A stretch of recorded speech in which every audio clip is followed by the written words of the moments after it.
your favorite diva and I. Go ahead and like, comment, subscribe, let the diva know you stopped by. Make sure you subscribe if you like the vibe. If this is your first time here, welcome and welcome back, Diva Squad. So I give it 3 out of 5 stars. It knew what it was and it delivered just that. I'm doing a trailer reaction. Video on Diva the Divas channel. What's up, y'all? What's up? What's up? What's up? Come on in. Come on in. How are y'all doing tonight? How are you doing? Hey, Monique. I think the other Monique is coming, but I don't know. I just sent her the link. So it might just be me. And I'm sorry I didn't ask you because she kind of didn't recancel. So anyway, I might be up here by myself. I might put the link down below, but what is up, Monique? Hey, Daria. Hey, Miss Inga. Hey, Karan. Am I pronouncing that right? I hope I am. All right, y'all. Hey, girl. Hey, Miss Inga, darling. We are up and we are getting ready to talk about, all things reality TV. Y'all, did y'all watch the Tasha K and Martell interview? Child, that's a whole nother thing that I wanted to do a different video. They kind of glossy, ain't they? Oh, okay, I got it right. Cool. Thank you, y'all. I got to do that separate. I got to do it separate because we got so much stuff to get into with this review because we're doing 4 shows. So stick with me here. I only got like a couple of slides for each one, some bullet points or whatever. So y'all see me looking over here. I'm looking at my notes so we can stay organized and keep it together. Okay. So we're gonna start out with Belle Collective because not my, you know what? I feel like I should start off with Potomac and Married to Medicine because, child, what are they doing? I want to know what they're doing, child. It's a mess. I'm like, what are they doing over there? It is like snooze fest city over there. It is some things that we're gonna get into because we're gonna get into them. Okay, I'm sorry, I'm just trying to share with everybody. Hold on, I gotta share to my Facebook fam. And I think I'm already live on Twitter. Okay, yeah. All right. Well, we got some things to talk about. Hey, sisters in the kitchen. Hey, boo. Girl. A mess. They didn't on YouTube. I'm not subscribed to Tasha K. On YouTube, they didn't show it. So I'm glad the blogs picked it up from Tasha K Live so that we could see what's going on. And we're gonna take a little peek because I got it saved on my the shade room. So we're gonna take a little peek. That's what I'm saying. I'm a fly through Potomac and Married to Medicine because thank you for the hair. Cute hair. Thank you, dude. Thank you, boo. Hey LSW. Hey Miss Kira, Joshua. Okay, I'm saying hello to everybody. Okay, now listen. We got to get into some things. All right. Let's see. Look, I still ain't shared. Crazy stuff. All right, it's up now. It's up. It was a mess. I'm not paying for Tasha K at all. I'm sorry. Because if it's salacious enough, it's gonna hit the blogs anyway. That's how I feel. That's how I feel about it. So make sure y'all are coming in, liking the video for me. Y'all please come like the video for me, sweethearts. Sweetie hearts. Let me see. I'm trying to get my damn screenshots up. I got too many tabs open, y'all. That's why I'm flustered on here. Okay, I'm sorry. But I'm all prepared. I'm all ready. Don't you worry. Okay.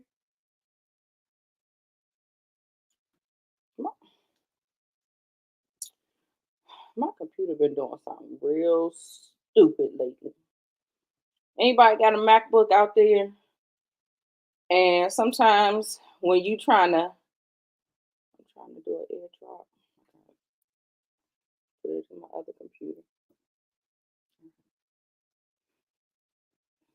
Um, my favorite, the best show, um, the best show of the reality TV lineup to me was Love and Marriage Huntsville. Have y'all been seeing all the reviewers saying that they're not reviewing it no more? Did y'all notice that? I, I'm still here for it. I mean, I don't know. I mean, I know how people are. I guess I don't be getting all that.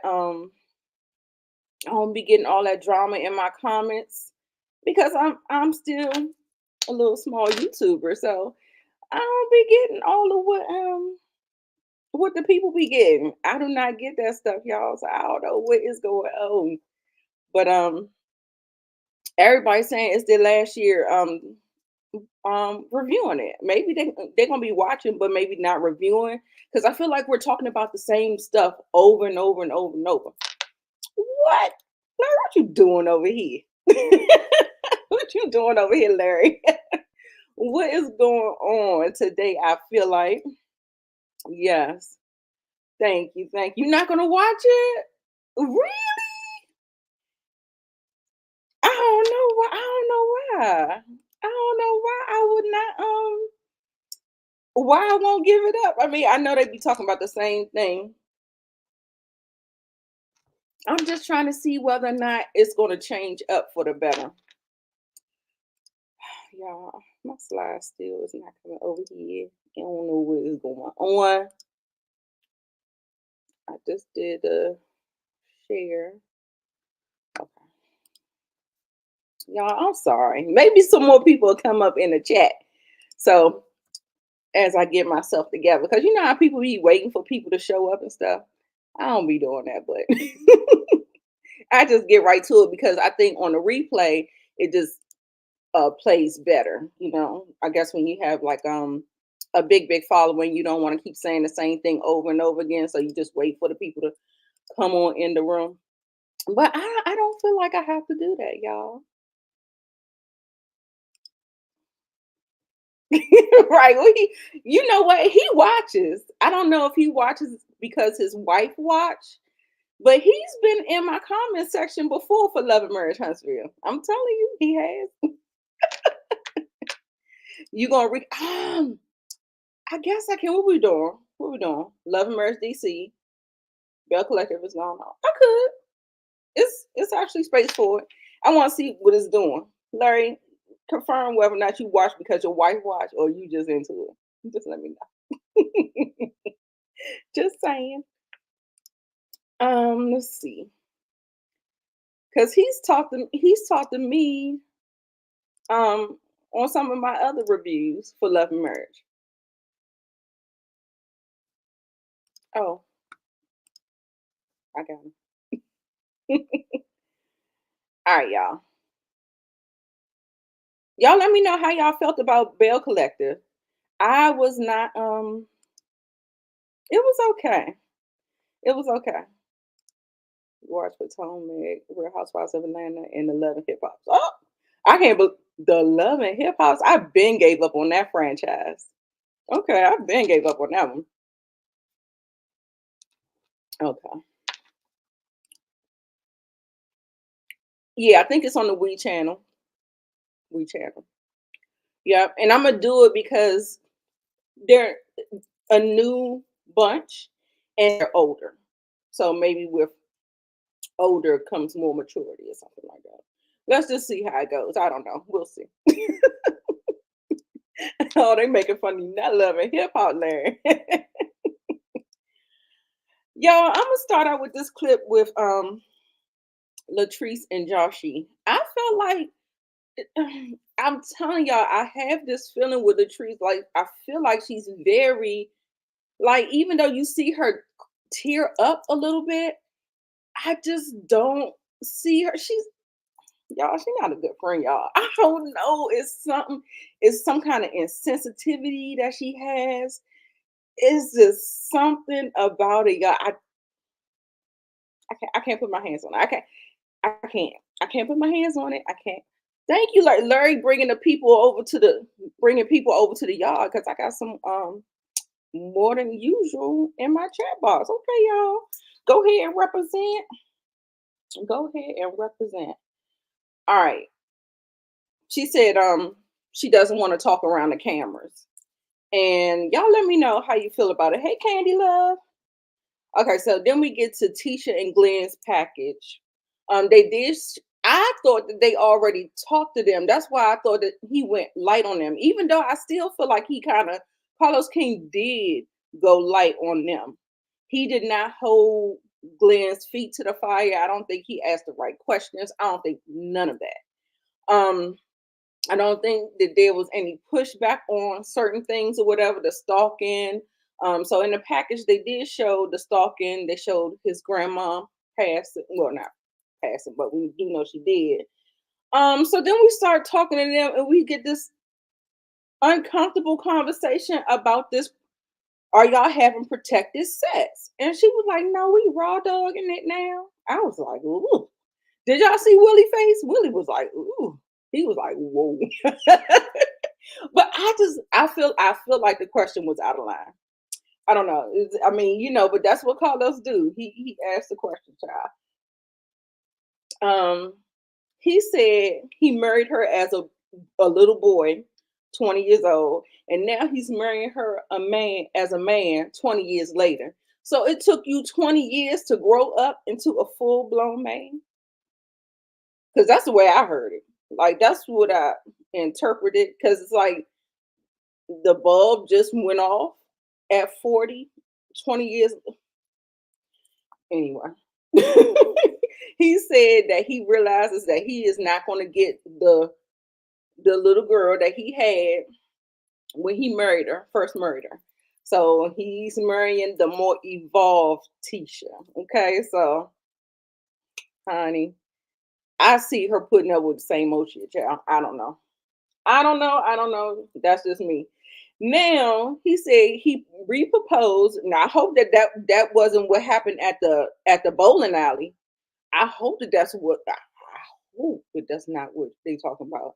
And then they're about to renew their vows or something like that. So she was like, "So I'm engaged," and Carlos was like, "Yeah." And like, is that how this really works?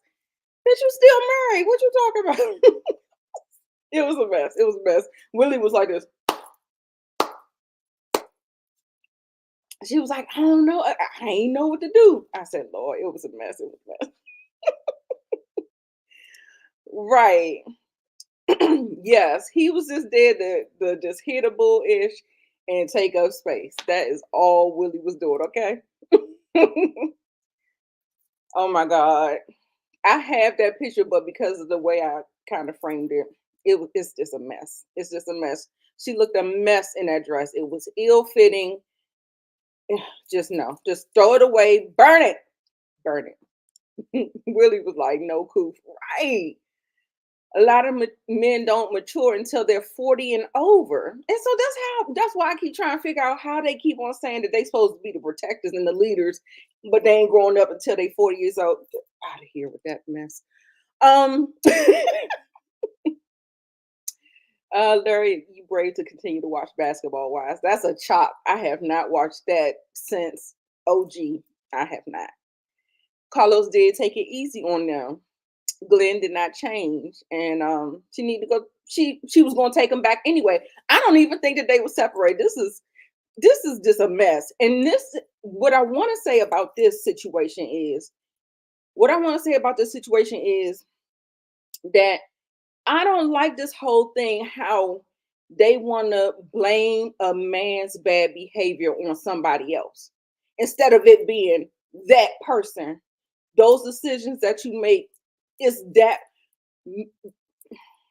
y'all have to take accountability for yourself and your actions and stop trying to play the blame game. Just stop it altogether. Just stop it. Now, this whole trying to run Cliff, talking about Cliff, this man is a whole man. He's a whole grown ass man. Now, you're not going to sit here and tell me that he can't control his own bad behavior is his own. When they sat up there and took that DNA test last reunion to see whether or not he fathered another child out there. Cliff wasn't there fucking that woman. He was not there. That's Glenn and Glenn alone. So stop. Stop that narrative. Like, girl, Letitia, and then she had the nerve to bust out. Didn't she bust out in tears, y'all? When they were talking about Strippergate and how I said we in tears for a damn stripper. It set us back. We were on a good path. I was confusion. The math is not math in Letitia. Like, you gotta. I know, baby. I know. That's the way of the world, y'all. Yes, it's a fake storyline. It's a fake storyline. Oh, I didn't see Moochie into the building. Hey, Moochie. I know I couldn't answer the call because I was live. So I guess you know that now.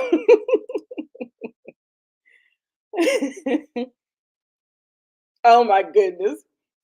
He said, I don't get the drama in the comments, so he was gonna bring some. Thank you, Larry. I appreciate you. You know, we can always count on you for that. So yeah, that's all I had to say about this. Now you remember they replayed the tape. Y'all, I got the beautiful being footage. I recorded it. I just don't feel like going through all the trouble trying to upload it because StreamYard be doing a mess. My MacBook is doing the most today, so I don't know what's going on. Maybe I need to clean out some space. Now, I think JJ and Willie are on the wavelength about Cliff not being a good influence on Glenn. So it's just like I said, he said you shouldn't even have did that. He said you should have been back with the men instead of sitting up there looking at that man ping. And they showed the beautiful being footage. And Cliff could not take his eyes off that man ping. And I don't care what nobody say. Y'all better go back and watch the footage, okay? You know, I always think, hey Tim, I always think it's something a little, I think he got yeah, I don't want to say because we got the minions in the building. Okay, so I ain't gonna say y'all know what I'm trying to say. Y'all know what I'm trying to say. I think I alluded to it when we talked about him and Joshy clashing. I'm alluding to it without saying it. Okay, y'all. Y'all got it. Y'all got it. We here. Okay. So then I think Carlos asked Marie, is she happy, you know, about them getting re-engaged or renewing or getting back together or something. And she was just like, if Tisha is happy, that's all that matters. But she has seen some improvement in Glenn. And she asked, can I be a bridesmaid? So he was like, that's all you want to be? Is that all it's about? Because for real, you know Marie don't fuck with him. She don't. Then Carlos asked Cliff, are you happy for them? And he's sitting up there like this. Like she done stole his man. Hint, catch that. So they go through the little bromance with him and Cliff. Then he had the nerve to say something like, Martell got Melody to where she is, and then when she got all the money, she up and left him. Carlos was like, yeah, no. He had a whole goddamn baby on her and cheated throughout their marriage. That is why she left him. And I was like, all right, touche. So, but you know, y'all know.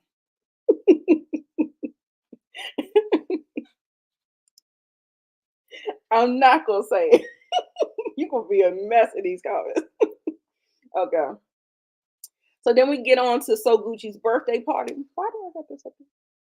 So Gucci's birthday party. We showed that. Oh, the next one is Willie and Akeisha, the Queen of Jackson. Y'all, guess what? It's a fast forward here because Akeisha ain't do nothing. She ain't do nothing. She had high blood pressure. She exercised. The end. Child, she had a charcuterie board. The end. Okay. I think he asked, what was it like working with Essie and Marie? And she was like, how was it working with Essie? I said, uh-oh. Then you know Marie Monroe, she got to get all huffy in her chest. I done paid my dues. I done paid my dues. I'm retiring next year. All I do is cut the check. You know what I'm saying? I do what I want. She's just a mess. Just a mess, a mess, a mess. Whew, y'all. So Gucci, Shantae, Sophia, Latrice, Selena. This is a mess. This was the most entertaining part of the episode. Um, it just was because nobody else hitting on nothing. They talked about Tambra and her baby, but this is the meat and the potatoes right here. Okay, so let's go ahead and talk. So Carlos asked, "Do you think Latrice brought Selena to the launch party to come at you directly?" Sophia Shantae Soguchi says yes. Then she explains why, and I got it. I think I felt like I understood what she was saying. I felt like I was understanding what she was saying. She said Latrice has been on the show since season one. She's never seen um, Selena at any of these events. And then as soon as they get into somewhat of a bad space with the real estate stuff, now she started to bring her around. And I said, touche, touche, you got it. I could see from that vantage point how that feels like that. Latrice said, "Baby, I ain't got no issue with you. I ain't got no right because so Gucci had the issue. Latrice ain't had no issue. She said, I got my building, baby. I said, I know that's right. But she but so Gucci couldn't stop harping on that situation. So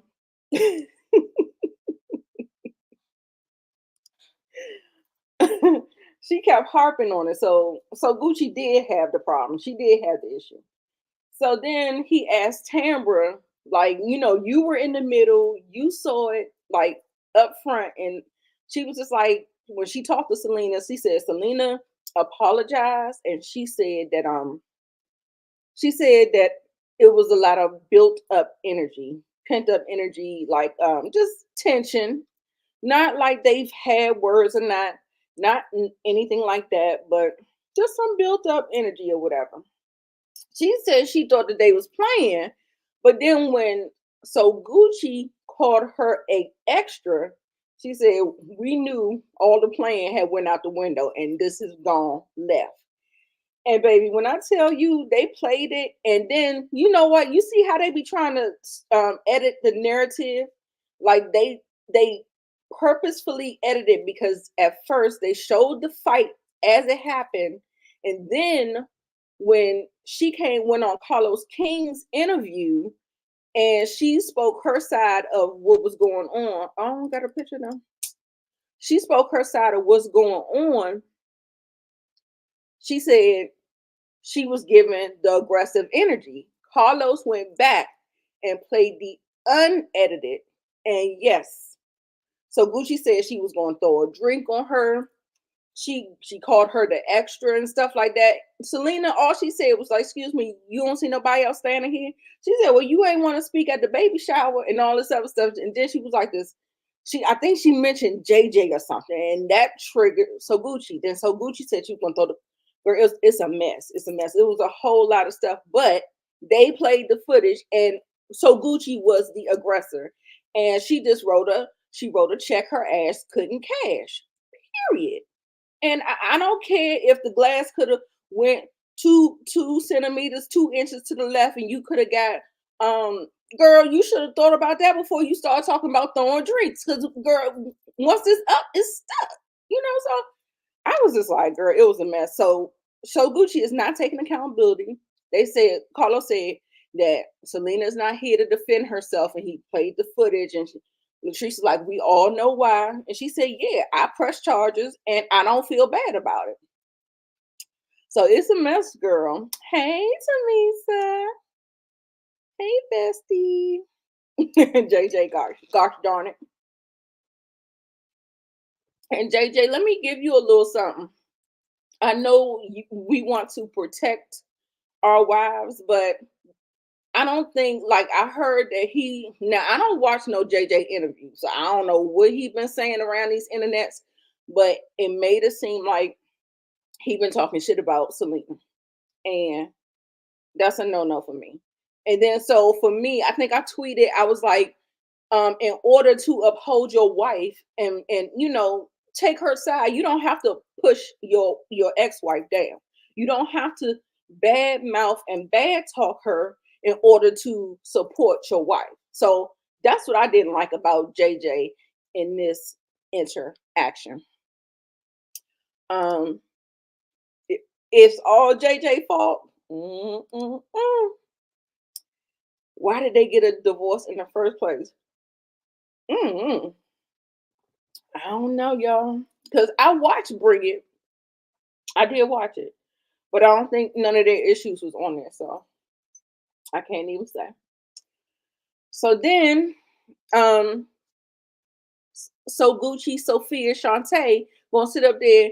I think Carlos asked Latrice who's the closest to Selena. And she was like, I think me and Tambra are. She was like, it's probably Cliff. I said, baby. I said, I was like, Sophia, Shantae, so Gucci, you need to sit down and eat your food because you was absolutely wrong in this case, and it ain't no two ways about it, okay? So they going back and forth or whatever, talking about, the issues that they had and all this other stuff. She said that she didn't. I believe her. If I mean, you could come to that conclusion, but it doesn't make it factual. So they was going back and forth about that, but when Latrice said that she didn't do it intentionally, then she just didn't do it intentionally. Now, this big fight caused a rift in the family. So we have the beautiful Sanjay, and Sky. They look gorgeous. Child, Sky looks just like her father, and Sanjay look just like her mother. But either way, they are both some beautiful girls. Y'all, do y'all remember? Let's go back. Let's go back. Do y'all remember when they said that whatever girl that had the baby did not invite her father to the wedding, didn't tell him she was getting married, didn't tell him she was pregnant?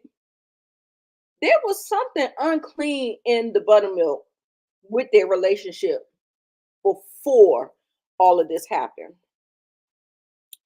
Now, he said when I did hear him say something. Now, y'all remember I've said children will go where there's the least resistance, right? If he's trying to have it straight and he's trying to keep the girls from making the mistakes that most young women make, i.e., having a baby at a young age, she want to go do that, right? So that's what she gonna go do. So Selena having her girls at that age, and she's probably just letting them do whatever they want to do. So they are going to think of her a little bit more favorable. Not saying that JJ did something, because I thought JJ was one of the most impressive fathers at Bring It, and he supported those girls. He loved those girls, and I think that there's something to that. Like once they turn 18, they think they grown. I keep trying to tell y'all, them kids think they grown and they want to make the mistakes on your watch. And you be like, no. So it just be like that.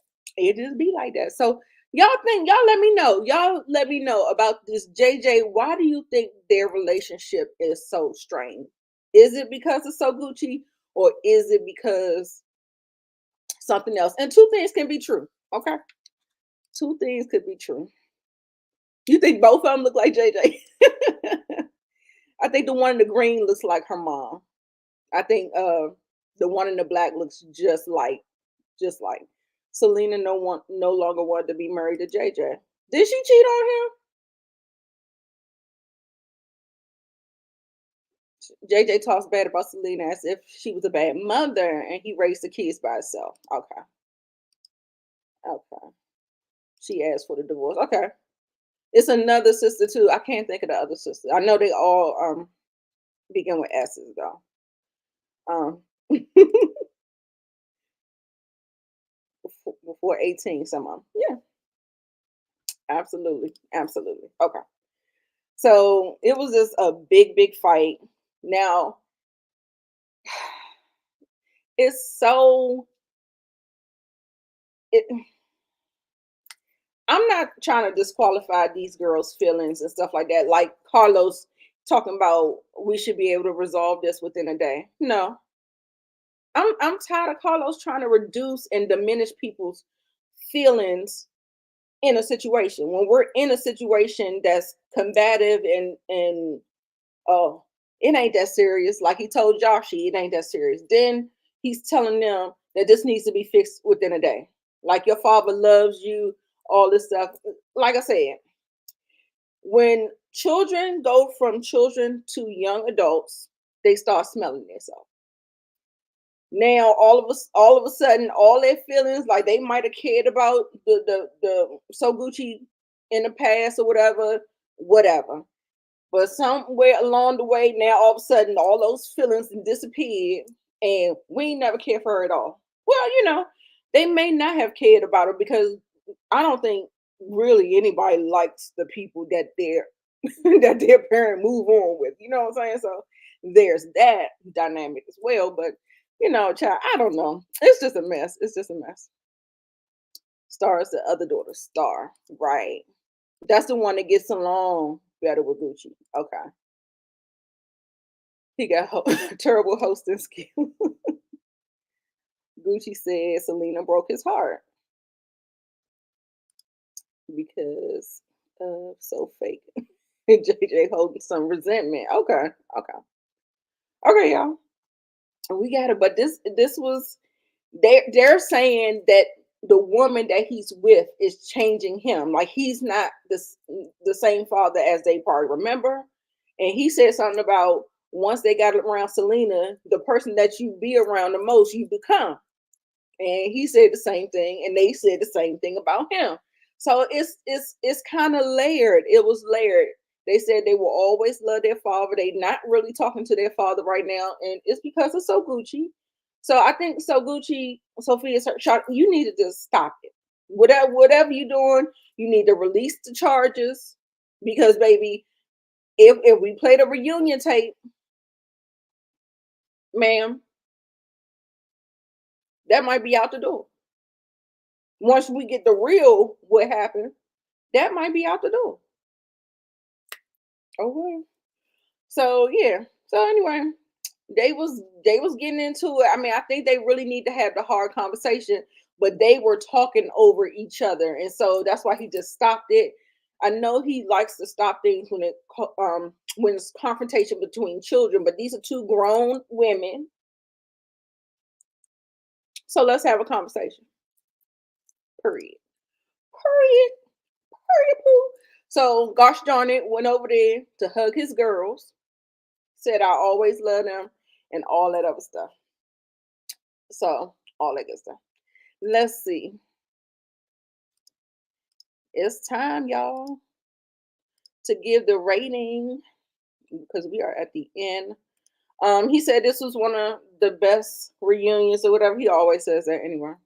Cheryl, you know how to call us this. I wasn't really impressed with this. I wasn't. I wasn't. I give it a 6. I give it a 6. Right. Why they have all them parts? Akeisha ain't had shit in her package. Tisha had shit in her package, but he ain't even really discussed. He just kind of glazed over it.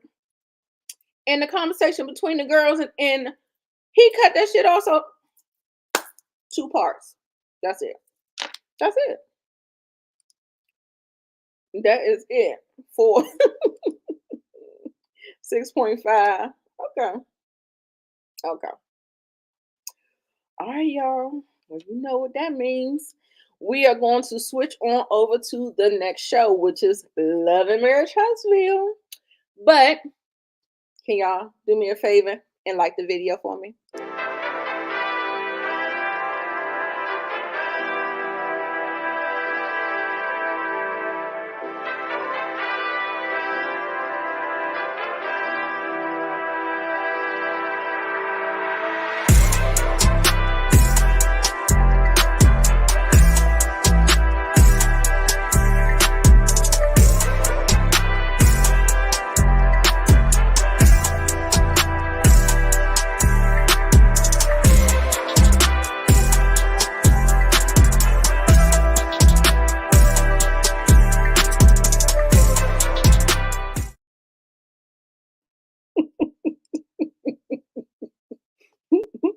Not a 2.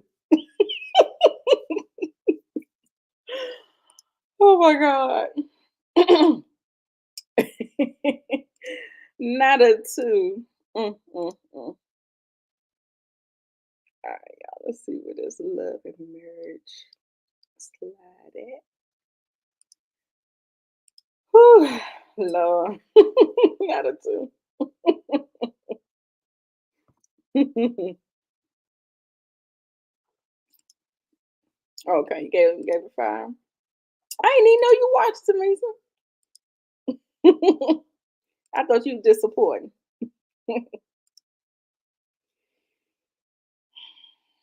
This is a mess, y'all. This is a mess. All right, love and marriage transfer. This is the reunion part 3. Child, Miss Betty, Miss Betty. I don't even know why you was even on this show. Mm-mm. She a mess. She a mess. Going at it between Mel. She don't even have no issue with Mel. I guess the issue is on behalf of her daughter. Your daughter grown. I'm gonna need you to go somewhere and sit your ass down, okay? Oh, y'all. I need a lower camera.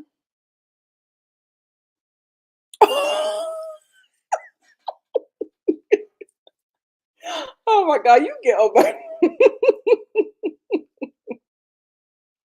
a mess. Okay, y'all. Guess what? We got company. So I gotta switch up some things. We gotta switch up some things. As I introduce Monique Nicole. Hi, everyone. Hey. Hey, Nita girl. I am sorry I'm late. That's okay. I slept past my alarm. The only reason why I'm here right now is because my sister called me to check up on me, and I heard my phone buzzing. Child. Oh, Yeah. So you look so beautiful. oh, thank you.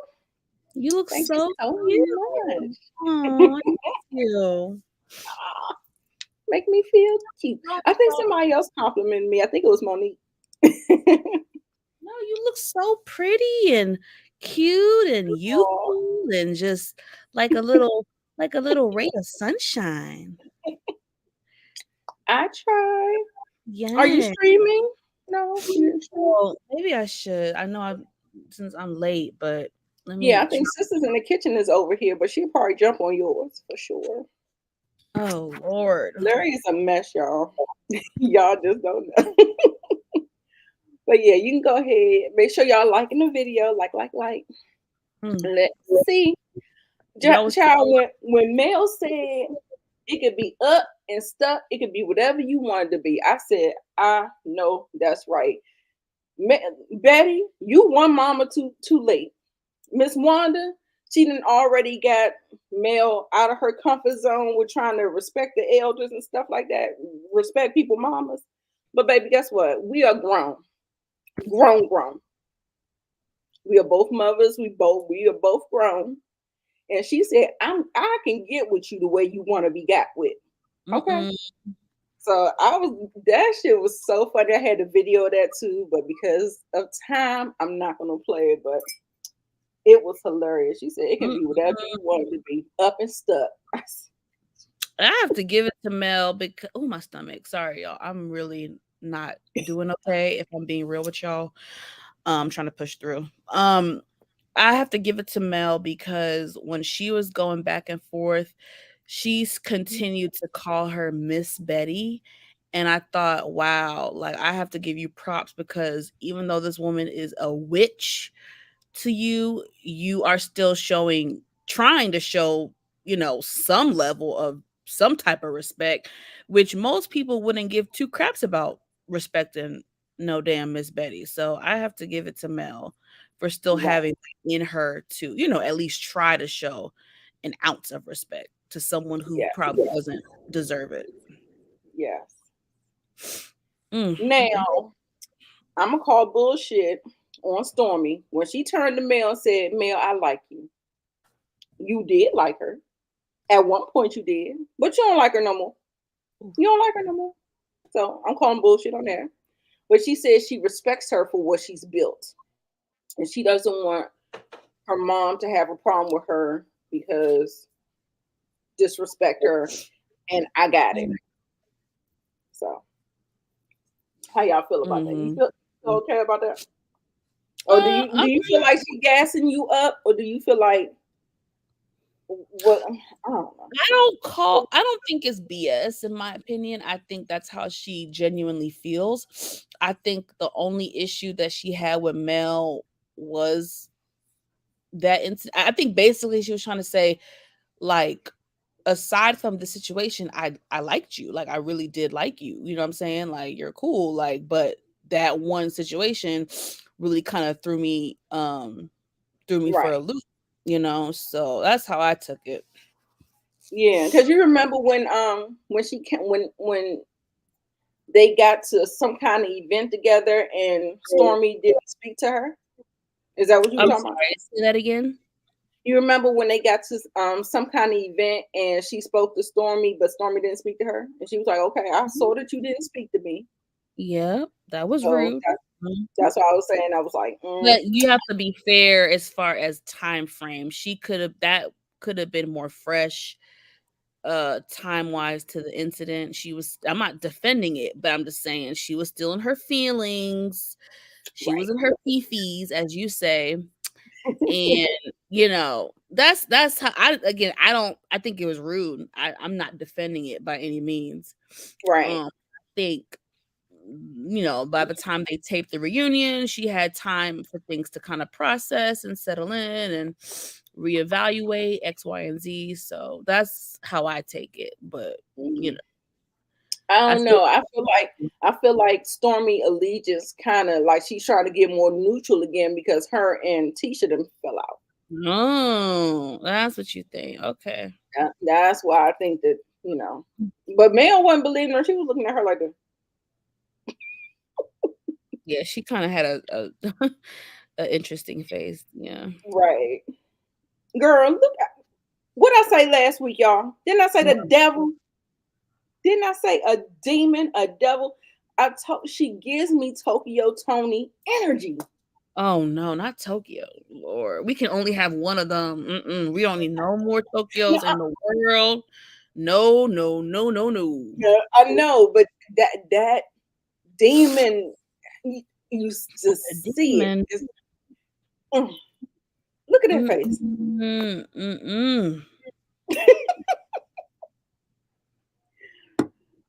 Baby, I need you to smile more. Is she the one that the husband don't live with her? I don't know. All I know is we gave this baby too much time. Anyway. I don't think we gave this baby way too much time.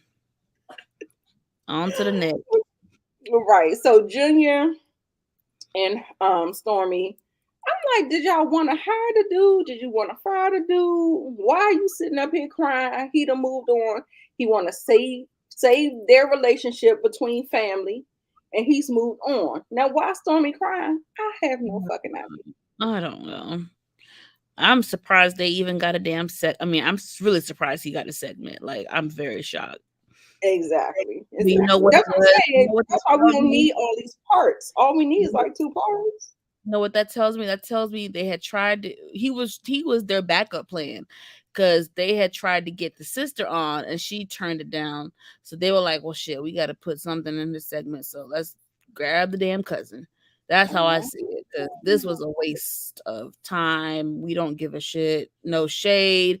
Junior was literally on an episode. Like, it'd be so different if their situation spanned over a few episodes or something, but we got one episode of dialogue from him. Like, he had no business being on the reunion stage. Like, no business at all being there. Like, exactly. I don't understand. Exactly. Shout out to Larry. I want to read this comment real quick. He said he's gonna start a new channel with Nita called "I Can't Stand You," and we're gonna drink wine and fuss with each other. I like that. Now, who is this? Because you don't be in our comments on a That's regular. Larry. Who? That's Larry. That's Larry Larry. from Lamar Channel. Oh my God, Larry! Wow, that's so dope. That's Larry from the March Channel. I did not know that was Larry. Yeah, That's he so comes dope. over here from time to time for reality TV. Not with us together. He's been in some of my other videos in the comments and stuff. Oh, okay, Larry. Hey. He said he watched the Love and Hip Hop. It's like, no. Come on, Larry. Not you and your wife watching Love and Hip Hop together. Let me find out.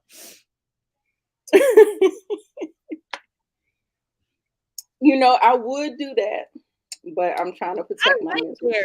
Listen, I've been a fan. I've been watching Larry on Lamont's channel before I met the whole gang. So I like Larry.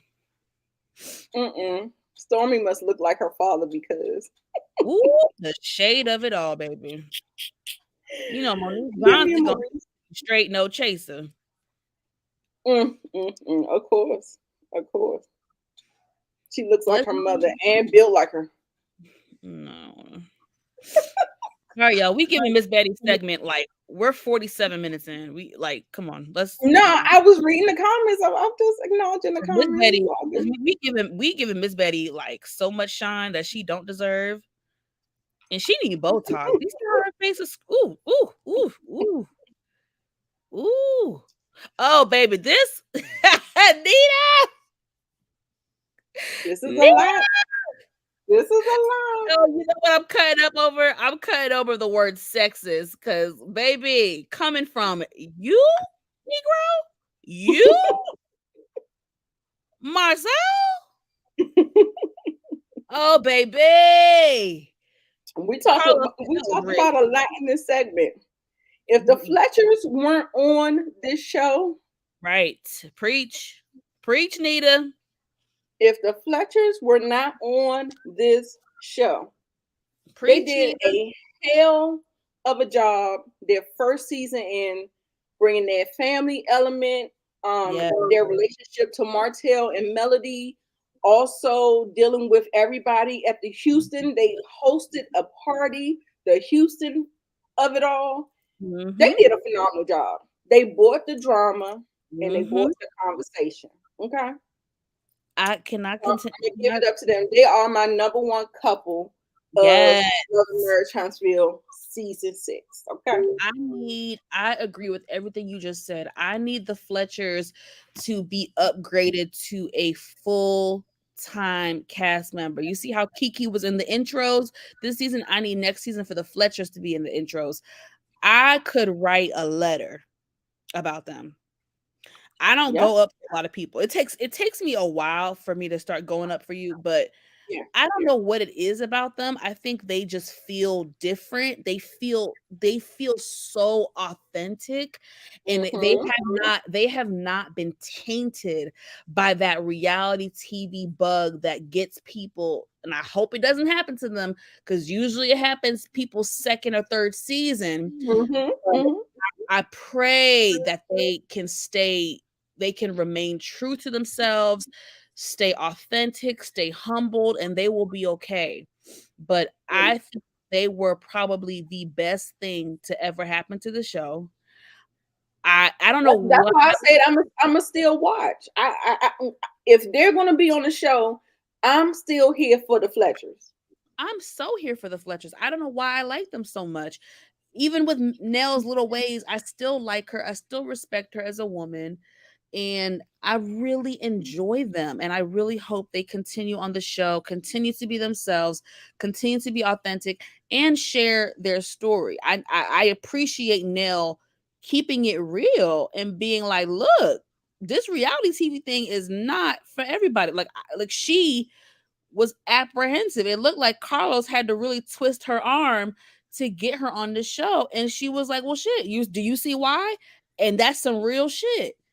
That's the real. When I think people just watch TV sometimes and we forget like what people are really signing up for. Like you're really signing up for your life to be exposed. Exposed. They're never you People can looking.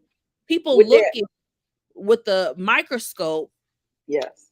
going through your life with a fine-tooth comb. And the thing is, once you jump into this world, you can't reverse it. Right. Once you out there, baby. So and that's why I respect Nell, because Nell said she had to think about it, because they have been featured on the show plenty of seasons prior to. Yep. And she was just like, I don't know if I want to open that can of worms. Right. But just like you said, it's no putting it back. Mm-hmm. So, but you know, like I said, I think with maturity, and I think with a little bit of wisdom. Yes, she's a hothead. We got that. Yeah, she don't take no mess. She don't take no mess. Mm-hmm. You know what I'm saying? Mm-hmm. They call people who don't take mess hotheads, but no, we just don't take no mess. Okay, so that's what that is. But yeah, I didn't mean to cut you off, but yeah. Oh no, you didn't, baby. You didn't. We on the same page. I thought she nailed it for this reunion look. Oh, yes. You look, Nita. Don't you think she looked the best out of all the ladies? Yes.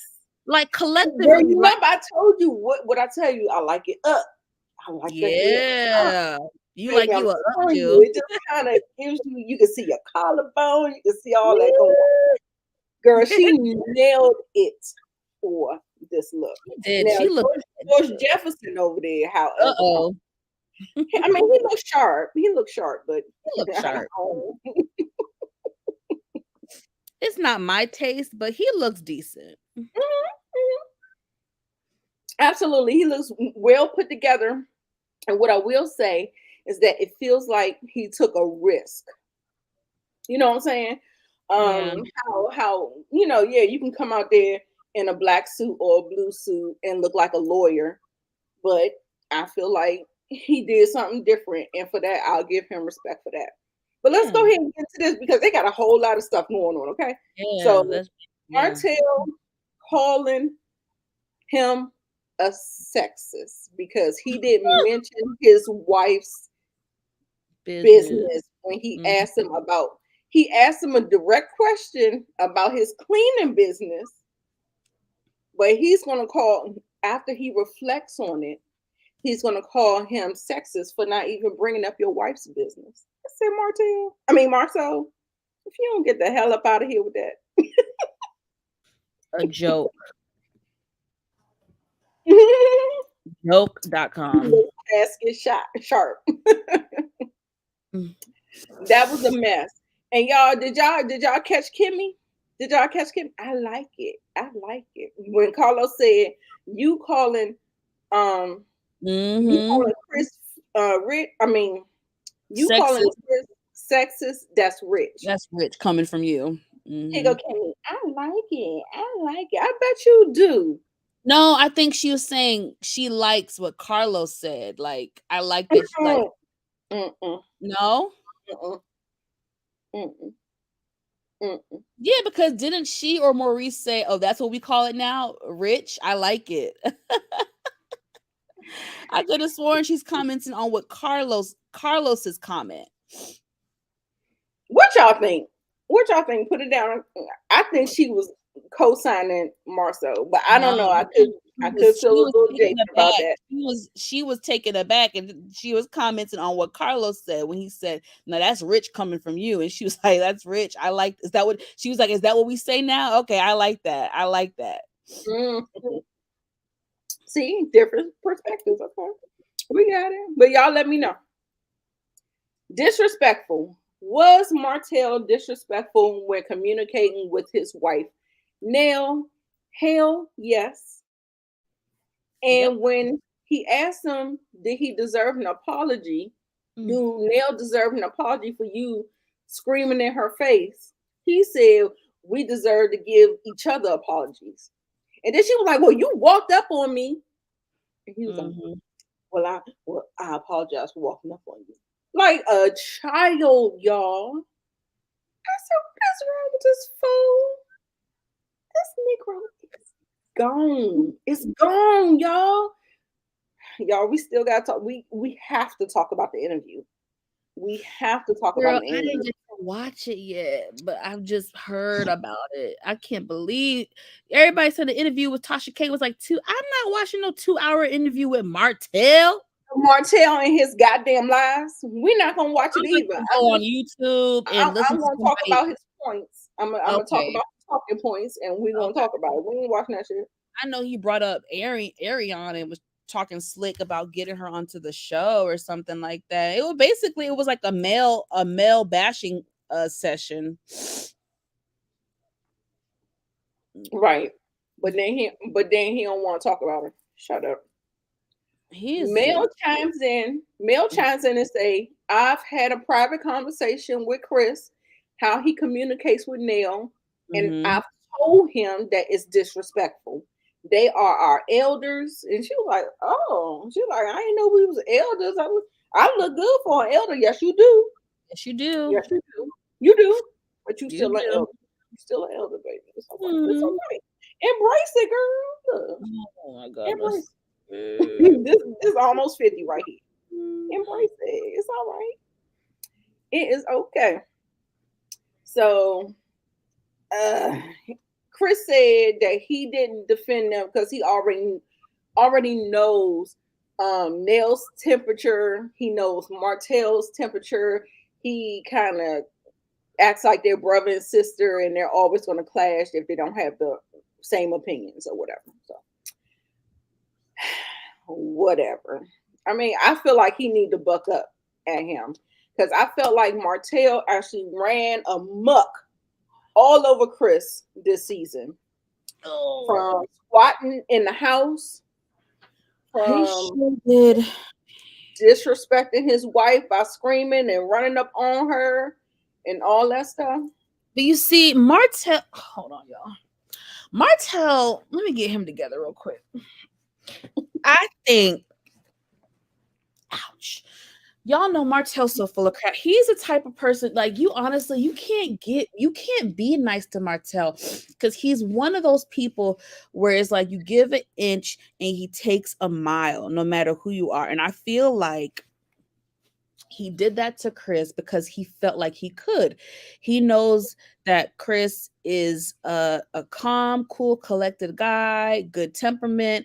And I feel like sometimes he feel like he probably could run over him. And he probably also uses that big brother, thing to his advantage and, takes advantage because there's no way Martell could have done that to another, I don't even know what title he is, if he's a broker or whatever his title is, but there's no way Martell would have done that to another person in Chris's position. But because it was Chris, he thought he had more wiggle room. Mm-hmm. And he essentially took advantage. Yeah. Because of the bro code. We know we're not going to give each other too much. Larry, chime in at any time, okay? Oh, great. Larry, you want the link? We want the link. Not a lot. Listen, absolutely not. I've been sipping already. He be done had me cuss his ass out on his. No. Larry knows how to push the buttons. I'll just say that. And yes, I'm not supposed to take the bait. But when I've been drinking, that's why he said he want to do a channel. Okay, listen. The Espo. Why didn't Tisha invite the Fletchers? It was an oversight. Right. We could just say that because Tisha does not like to take accountability. Nope, she don't. She said it was only I was just focusing on the core 6.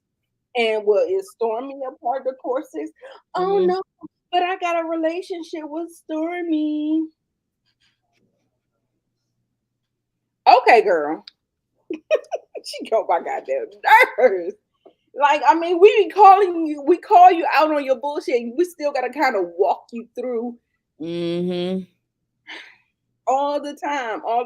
Anyway, this Houston apology Kiki, what do they call it? Crashing the Houston trip. Now, honestly, it feels like Kiki was a part of the cast. So I remember when the Fletchers said that they were having a cash trip and we're all going. So that means Martell couldn't say that no, Melody couldn't say no. We got to put our differences to the side and we got to go. Now, how Kiki got left out, I don't know. But I don't here we know. are. So she had to come groveling, talking about, I want to come to the Houston trip. And so they had hesitation. They really didn't want to do it. But, you know. Kiki is taking one for the team. Because I'm sorry, they can't tell me otherwise. Production wanted her ass to be there. Mm-hmm. Production reached out to her and said, you know what, we really want you to be on this trip. Try to make a way to be a part of it. And she's really taking the heat for it. And I don't even know how to feel about all that. Okay. I agree because she wants to stay in good graces with production. I don't know why she wants to be on this show so much. I mean, maybe to check it out. I honestly don't feel like Carlos is paying them people all like that. Anyway, that's a whole nother subject for a whole nother day. Oh Lord. But I don't know because I mean, like Tisha said, with all the problems that she has, what would be the benefit of getting dragged on social media, messing up in anything or everything that was going on in her life with things being exposed, like a drug addiction and infidelities in the marriage? It's just like, so then we move on. Let's move on. Let's move on to the conversation. Sorry for the pixelated pictures, y'all. That's all I could capture. The door is closed. The door is closed, y'all. Closed. So she said, she was like, I know this girl, and she shouldn't have been on reality TV. And so while Kiki said it was, the whole intent was for. Sorry. What's that? Uh-oh. Right. I thought my alarm was going off. Okay, no, it's somebody outside. My bad. Okay. Mm-hmm. All right. So the door is closed. So, y'all, why y'all let me forget this? This line of questioning that Carlos had for. Oh, for Kiki? No, for Chris and Nell about the infidelity. Yeah. It wasn't even on the show. So why are you directing those type of questions to me? It was on the show. Well, the situation didn't happen when they were on the show, but they did. So it was brought up. It was brought up. So we're trying to get to know them. They are in their mentors. Okay, yeah, their mentors. Cheating and all that stuff. How you work through cheating, and where cheating is not the breaking point for some marriages. Some marriages can work through cheating. Okay. Mm-hmm. So yeah, it was on the show. So he was grilling them, and what I want to say, I'm going to clap it up for them how they handled the questioning, because the questioning was crazy. How did you find out Chris was cheating? She said somebody told her. He said, oh, I thought maybe somebody would have, did the mistress step to you? She was like, ain't nobody stepping to me. I said, I know that's right, because Nell does not play. Do you hear me? She don't play. And so she knows she don't play. And she said, ain't nobody stepping to me. Okay. So was it with multiple people or just one person? He said, no, it was just one person. How long were you separated? 18 months. Why are y'all back together? I said, God, that's a whole lot. That's a whole lot. Okay. She said, love will make you do crazy things. I love them. Girl, bash his head in today and think about love tomorrow. Fuck that. Let's see. Male and male's relationship. Oh, okay. So then that makes male chime in. That's why we had them as mentors, because they worked through it, and our relationship is really genuine and solid. And she was just saying they don't pick sides, they don't do none of that. They just support you and try to do what's best or whatever. Let me get to these comments, y'all. Y'all is out here. Is he? Larry, I was. He's a sexist, Larry. He's a sexist. Yeah, Kiki said she always wanted to do TV. And Carlos asked, I'm gonna get there. Carlos asked, did you pick the show over your relationship with Kiki? We'll get there, but I'm about to read the questions. I'm about to read the Good question. They need to leave each other where they at. Okay, look like we back on here I go. Yes, boo. Here we go. Ooh. People can recover from infidelity, but they have to put in the work. It does take work, because once trust is broken, that's hard to come back from. It's a wrap for me. It's a no for me, though. I'm sorry. I'm a Taurus, and I just don't. I can't. That's why my marriage was in so much turmoil, because I didn't trust. And what untimely, I had to get a divorce, and I moved on, and I trust that person with my life. Okay. All right. So let's see where we going. Okay, so we're gonna wrap it up with this or whatever. And they're basically saying that the door is closed. It was like, is this relationship irreparable? And he said, Tisha unequivocally says no. It's not repairable. She says she didn't break it. She didn't fracture it. And so she keeps trying to repair, which we did see in the beginning of the season. Kiki told her, I'm not going to say nothing about your marriage no more. And then in the next episode, she can say something about that child marriage. Let that man cheat in peace. If that's what you're going to do, let him cheat in peace. But because Kiki is so hungry to be on TV, she's acting like she's going to expose this whole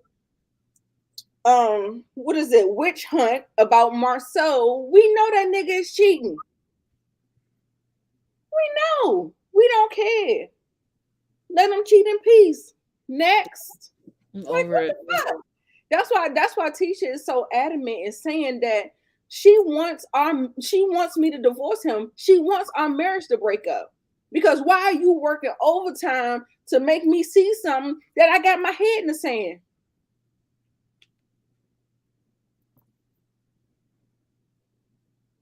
I got my head in the sand, and you keep trying to bring my head up out the sand. Talk about, girl, look at this. No, I got my head in the sand. Let me ask you a question. Because I like to play devil's advocate. Mm-hmm. What do you do? To me, in this situation, somebody approached Kiki with said information, and she, I guess, went back and told Tisha. Mm-hmm. Now, this is where it gets murky, because did Tisha tell Kiki to talk to the person and get information? Like, did she? Once that first step happened, what was the next step? What was Tisha's reaction? Did she say, Kiki, please leave it alone, don't engage with this person about said information? Or did she say, yeah, girl, call him up, tell me what he said? Like, I'm trying to know what happened, and everybody's talking half and cold, half truths. Like, you know what I'm saying? Like, I'm like you. I like to know what happened from the beginning. Don't tell me in the middle of the story. I want to know what happened from the beginning. So I'm trying to figure out what had happened, so I just, and that's how she feels. I also feel like Tisha's one of those women where you really you can't win with her, because if you try to be the good friend, the good cousin, and be like, hey girl, somebody gave me this information, it's like she the type that will be mad at her friend or cousin about something but won't be mad at Marcel. I don't know. It just gets very complicated for me. Yeah. But I don't know. He said if you don't have pictures or videos, it's all hearsay. I mean, that's the thing. And But I'm gonna be real with y'all. I am not mad at Tisha for staying in her marriage. Now, don't get me wrong, where there's smoke, there's fire. And yeah, it's not a good look if there's multiple rumors that your husband's cheating on you. Don't get me wrong. For me, see, I move different. If I had the money and the resources they have, I'm not saying it's right, but I'd probably hire a PI. But that's me. me too. I'm not going to sit here and tell no woman to divorce their husband and break up their family off of rumors. I do need evidence. I don't give a damn. Yeah. And I don't think nobody should make her feel like a fool, because Melody didn't do that. Melody had proof and stayed and tried to make it work in her marriage. So we can't be hypocrites now. You know what I'm saying? Like, we have to be fair. Like, if there's no hardcore proof, hardcore evidence, I'm not gonna tell her to end her marriage.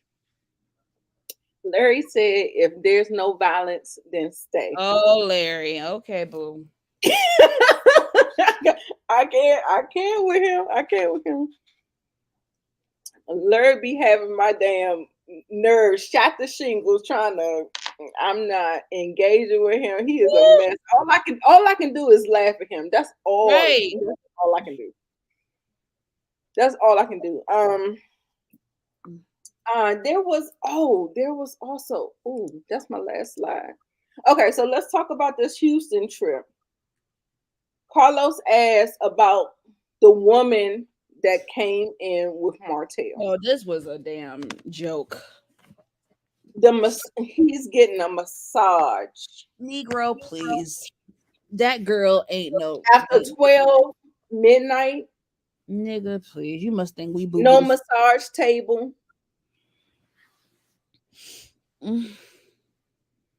Oh, the table is my bed. What fucking? Yeah, he's so stupid. See what I'm saying? That's why me and I'm thinking about this. We're not even having a conversation, and I'm thinking about it, and that shit kind of runs my blood. It runs my blood pressure up. Good night, Larry. Thank you. Good night. Is he gone? No, I'm saying good night to his comment. His laugh. Right. He said the lady was there for an hour and a half. Where was the massage table? He said his bed. So stupid. Carlos asked, "Is it disrespectful?" Nell says yes. Marceau says yes. Kimmy says she doesn't care. And when I tell you, she said it with the lackadaisical, I don't care. And I'm with her. I don't give a shit, because Martell is exhausting. I honestly, I don't give a damn. I don't care, baby. Nope. Pause. Goodbye and good night. Because I'm going to tell you why I didn't like Kimmy's response. Why? Because she never supports women. Oh, that's a strong statement to make.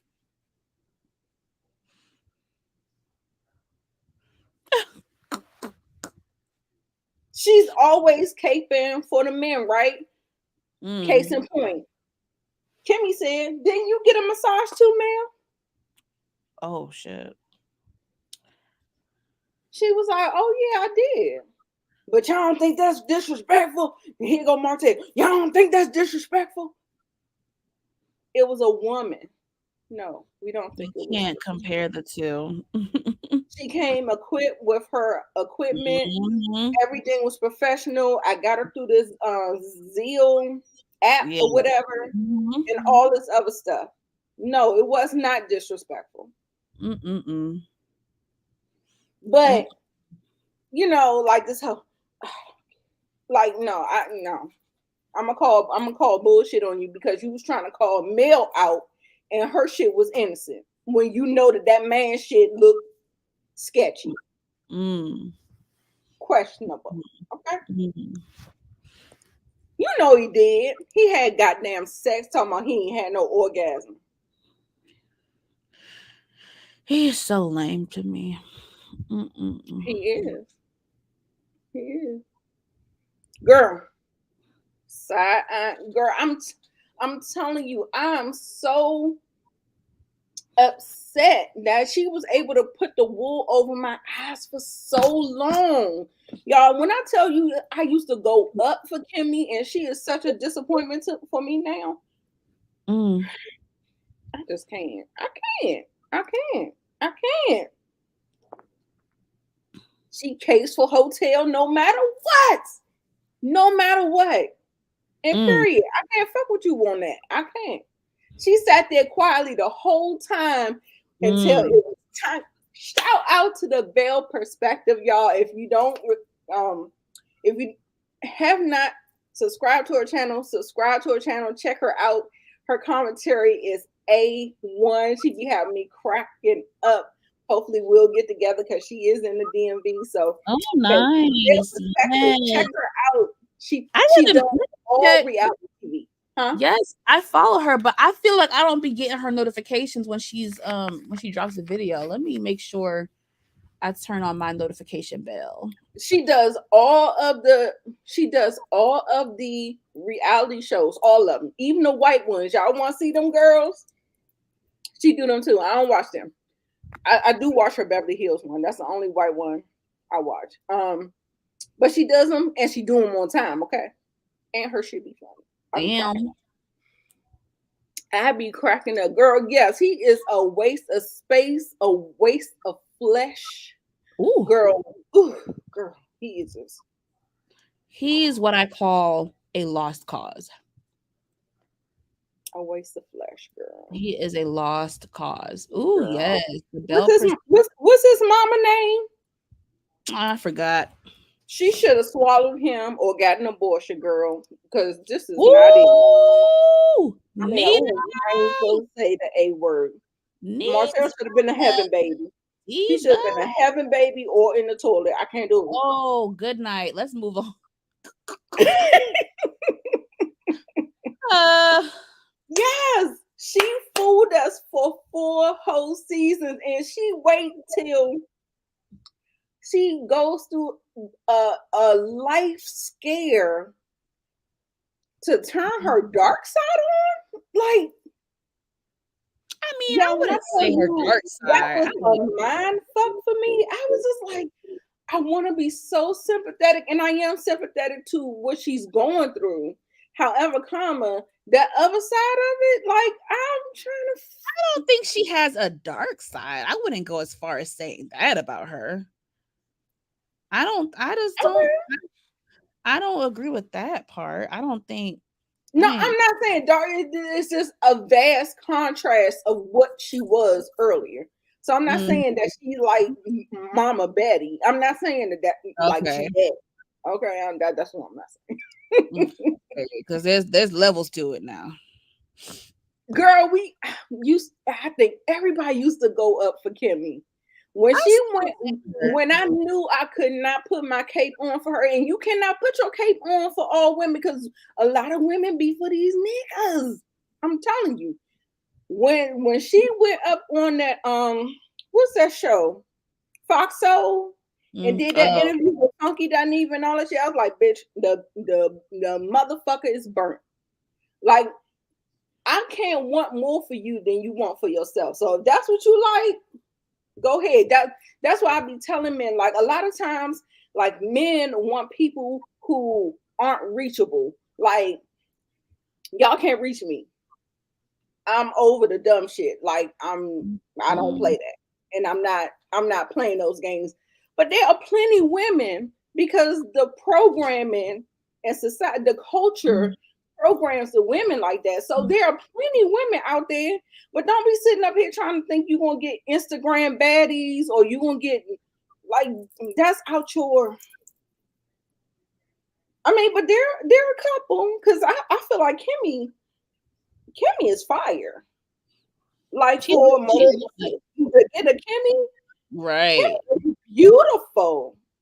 You locked up. I hope you act like it. Mm-hmm. Let me get to these comments. She's never taken up for Mel. Never. Not swallowed up. Who's talking about swallowed? Nah, because you said it. You said so. Yes, I was done when she went. I'm telling you, I was done. That's what they like. And you just gotta let them, like I said, it's people for everybody out here. I just don't like when people try to convert people to their side. Like, I mean, no, like we think better of ourselves, we can do better for ourselves, we don't have to take the bottom of the barrel. We can elevate and we can try to, you know what I'm saying? Right, not over the dumb shit, girl. Listen. I think her and Tisha made a pact to have like an alliance because they're the Scots 1.0, 2.0. So you probably are correct on that.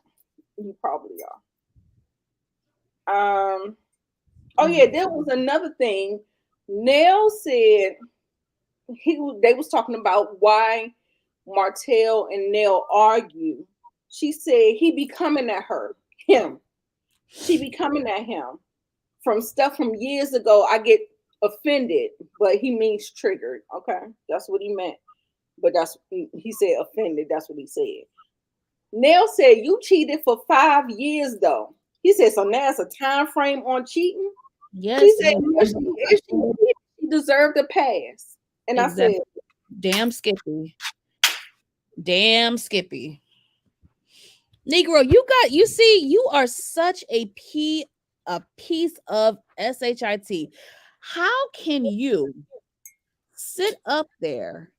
Like, what is going on in your brain? You sit up there and you cheated on your wife, had an affair on your wife for 5 effing years, as if that was not insult enough. Then to add insult to injury, you get the side piece pregnant and you want to fix your lips to say, well, she cheated too. Nigga, what? I'm telling you. I don't give a shit if she cheated. If Mel cheated, I don't give a shit. I'll say it right now. If Mel cheated on Martell, she had every effing right to do it because guess what, bitch? It's called getting my lick back, nigga. You had an affair on me for 5 years and you got a bitch pregnant and you don't think I deserve to get no lick back? You don't think I'm not gonna get my lick back? I'm not saying it's right, but at this point, we fighting, we in hell together. Then we fighting in this bitch. It is what it is. You cheated on me for 5 years. You had not even cheated. You had an affair for 5 years. Now, I don't believe Mel cheated. I think he's just desperate and grasping at straws. But if she did cheat on his ass, she was well within her right. Yeah. I mean, it's like the audacity, the nerve of it all. Yeah. Larry said something. Let's see what Larry said. Larry right now. So if a man goes downtown but doesn't penetrate, did he smash? If the answer is no, he didn't smash, he didn't cheat. No, he didn't smash. Did he cheat? Yes, that is still cheating. That is called oral sex. He cheated. Sex. That is sex. Oral sex. Is cheating. You cheater. I love how y'all be trying to spin it, baby. I love it. It is cheating, Larry. The thing is that like I think he follows the show because, like I said, he's been on in the comments. He got this woman pregnant two other times. Oh, I forgot. The third time she had the baby. Mm. So all throughout his marriage, he's having raw, unprotected sex. He don't know who Coleslaw sleeping with. Coleslaw could be sleeping with, just like she's sleeping with somebody else's husband. She could be sleeping with two other people's husbands on the other side of town. Mm-hmm. So he's putting Mel's life in danger. Yep. Like, no, absolutely the fuck not. No, it's cheating. And we ain't talking about no oral sex. When we talk about Martell, we are not talking about oral sex, baby. So I mean, I understand the question. So Nita, I feel like can you highlight Larry's latest comment? Okay, the whole she cheated, right? Girl, he's one of them people. He's one of them people that want to pee on you and call it rain. We're not doing that. Getting your lick back is worse, because if someone cheats without intent to hurt you and you cheat on them with the intent to hurt them, you're wrong. Larry, I would agree with that, but he didn't just cheat one time. He had an affair with the same woman. She was the other woman. Larry, make sure you come back when I break down his interview with Tasha K tomorrow. I have to do it tomorrow. He had an affair for 5 years. So when you're a repeat offender, when you continue to cheat, you are making a choice, and you are making a choice to hurt your spouse. So yeah. That's why I highlighted she had 2 heaven babies, and she actually produced a real baby in real life called Knox. Okay. And so yeah, I feel like the intention is there. Mm-hmm. Do you not see that? Okay. All right. That whole she cheated. Yeah, he's just deflecting, projecting, He's and all that. So he's pulling straws. And Monique Johnson made a good point. She was like, if that was the case, Martell would have been saying this since day one. He would have been saying it since one. This Negro just started saying it. He just started putting that narrative. So I don't believe him. So he got his woman pregnant. We're mad at him for supporting. I can't with her. Being a troll. We're mad at him for supporting the Black community, trying to expand and influence our reach. Good night, Larry. Good night, Larry. But no, stay. No, for real, I want you to stay because I like reading your comments. It's a mess. Right. I don't have a conversation, but I like reading comments. Yes. Once the contract is broken, all bets are off. So you can't tell me I cheated too if you broke the contract, nigga. We just out here doing us. Mm-hmm. That's I don't believe Martell was just sleeping with her. You think he was fooling with others too, girl? I don't think he even has the mind capacity to do that, because he is less than smart.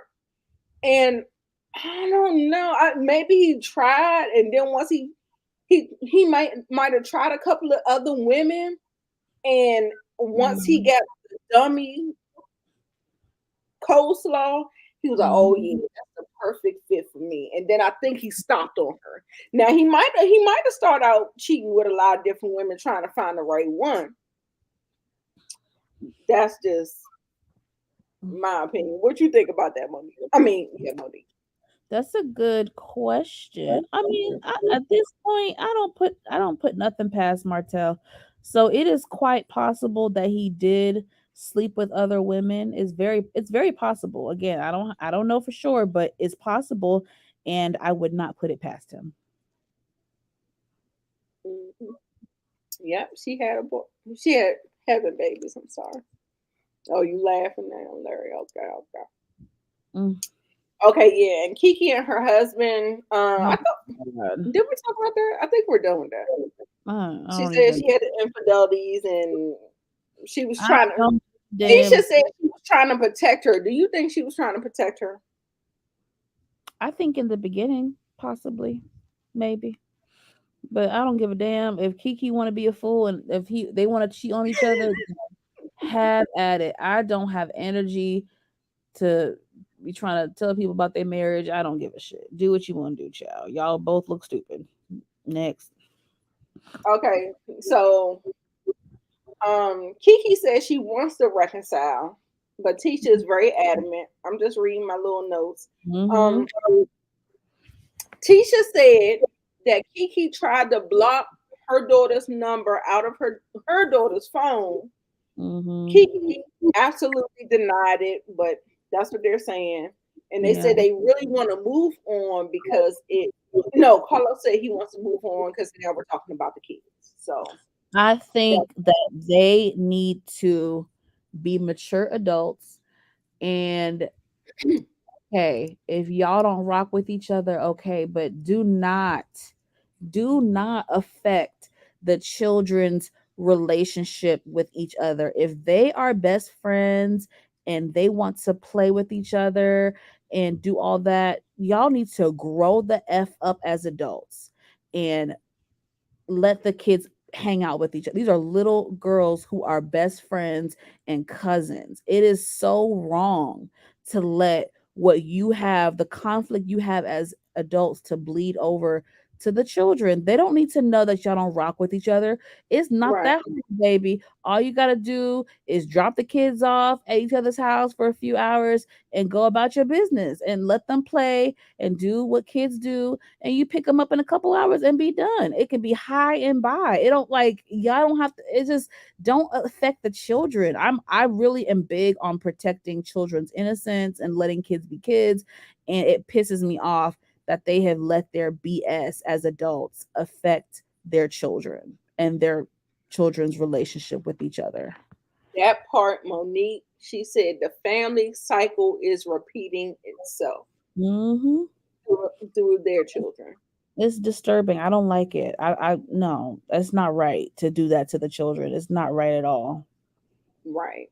And y'all, I know we've been here for an hour and 30 minutes. We're only going to be here maybe See, for this what 30. happens when Nita don't have me to help regulate with the time. Now she be trying to, she be getting mad at me when I say, "Okay, Nita, let's wrap it up, sis." But look, without me, this heifer talking about Love and Marriage Huntsville for an hour and a half. That's all I gotta say.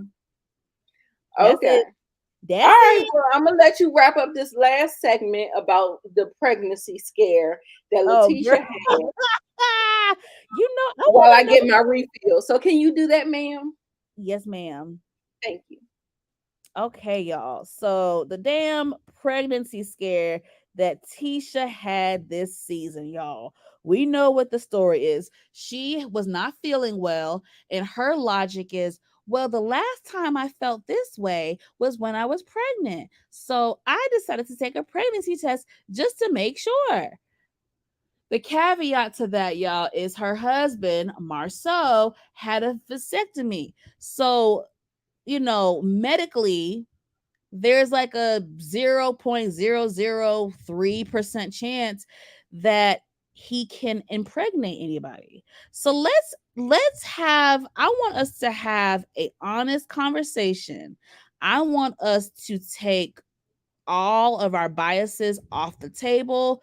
Let's take all of our feelings off the table and let's just think objectively, like for a second, because I feel like when you don't like a person, it's easy to kind of like, not misjudge, but it's easy to have a strong opinion. But I want us to be fair because y'all know I don't go up for Marcel. I don't agree with him really about anything.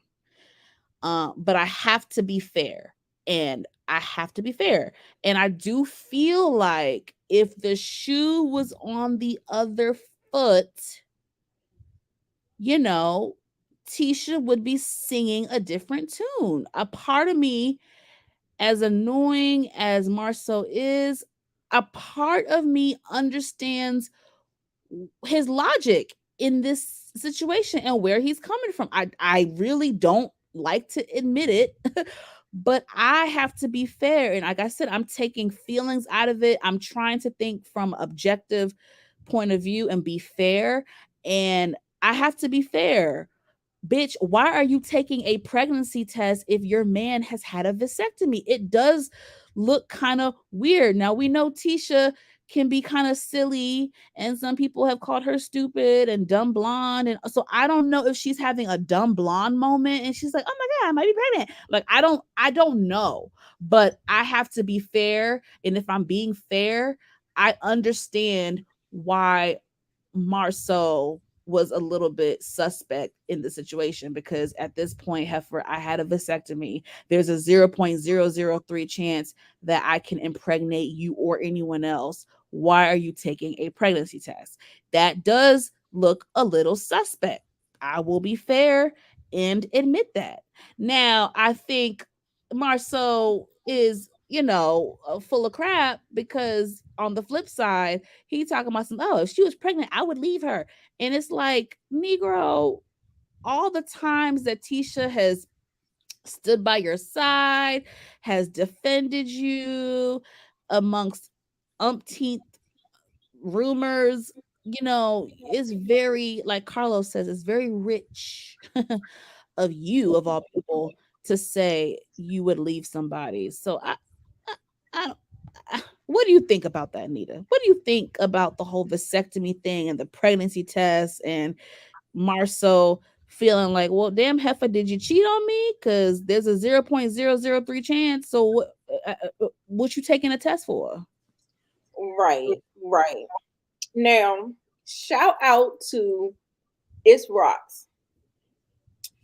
Forest Rocks said that she thinks that he was throwing her a storyline, something for people to talk about. And you know that Marceau is good and creative. And you saw how he just called Chris a sexist. And, people was just like, laugh. You know what I'm saying? Like, I think, just like Monique said, a storyline, something to, but at the same time, we have to still think about the whole thing about how he wants her to trust him equivocally with all of the rumors. Mm-hmm. And then when he is asked yes or no, and he answered yes or no, he was not Latrice on this question. Is she capable of stepping out on you? He said yes. She has a vagina and she has a mouth. Yep, that's what he said. But we're not expected to have, and she's probably faithful, and he probably is not. Mm-hmm. But he expects her to be faithful and have his back and protect him, and then he doesn't offer her the same thing, and she hasn't given him nothing to formulate that, and to not give her the same respect that she's given him, the same grace, the same respect, the same everything. We're in a committed relationship. We are married under God, indivisible. Like, I'm just playing. But not giving her that sounds fishy. I don't think it's a storyline. I don't think I got his reference though. I got the reference talking about, well, if I'm not cheating, why am I going to take a DNA test? Yeah, well, nigga, we don't know for sure that you ain't been cheating. Like I said, Tisha, do your homework. Get you a PI and get it popping. Especially now, he tells you and the entire, I don't know, national TV that he don't trust you, and that you're capable of cheating, and he doesn't believe that you're not. Right. Get you a motherfucking private investigator. Why are you gonna sit there and waste your life, girl? And Marceau got to be always think he the smartest one in the room, because he was talking about what was the word? The probability versus he was saying, basically he was trying to say, do I think she will cheat on me? No, but do I think she's capable of cheating on me? Yes. He always got to be the smartest person in the room with all his technicalities and stuff. But I just whatever.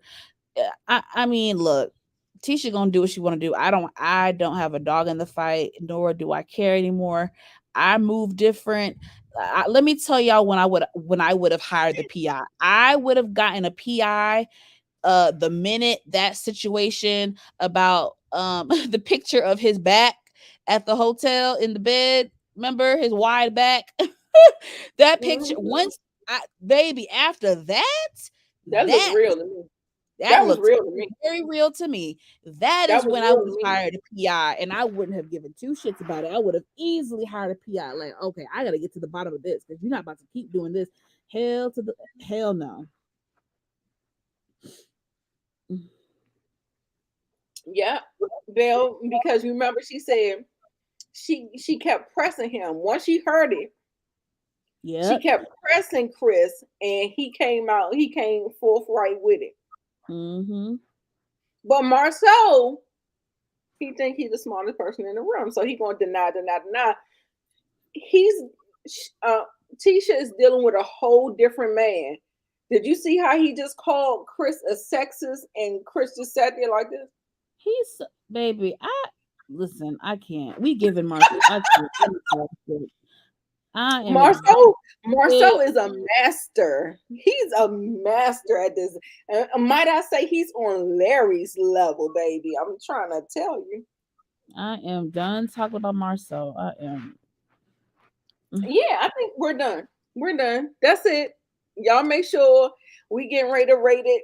Like I said, I had a good time with it. I was laughing and cackling. I don't know about nobody else, but I think I'm gonna give this part of the reunion a 9. That's good. I enjoyed it. It was my favorite part. All 3 parts were very good. I thought this was one of their best reunion specials. I agree with Carlos. I think the energy was better. Everyone was able to kind of like speak and give out their opinion and their feelings. Yeah. And I really, really thank you, Larry, for coming by. We really appreciate you and your comments. We got 2 more shows. We're doing Potomac and Married to Medicine. Now, Nita, what you want to do? Do you want to come back tomorrow night and finish everything, or how you feeling? No, I'm good.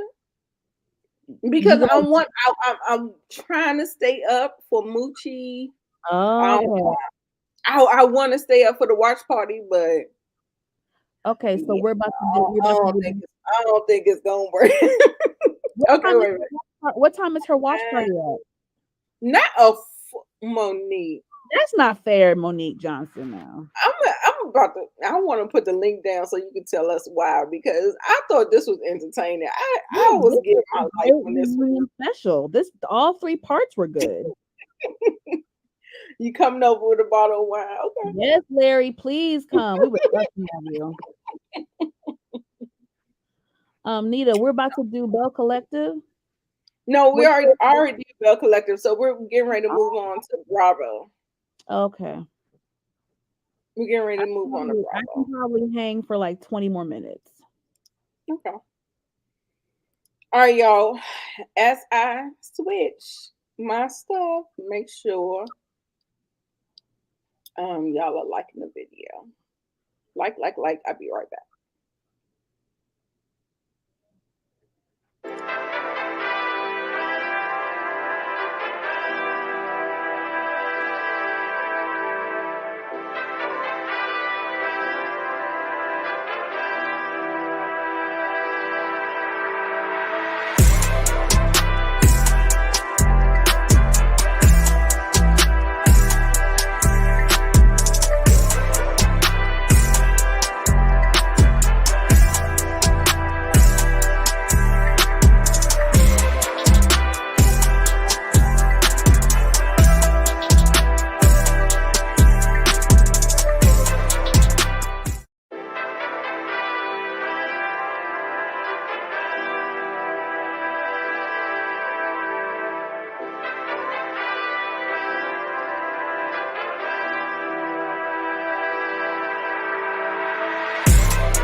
out to We Nita back.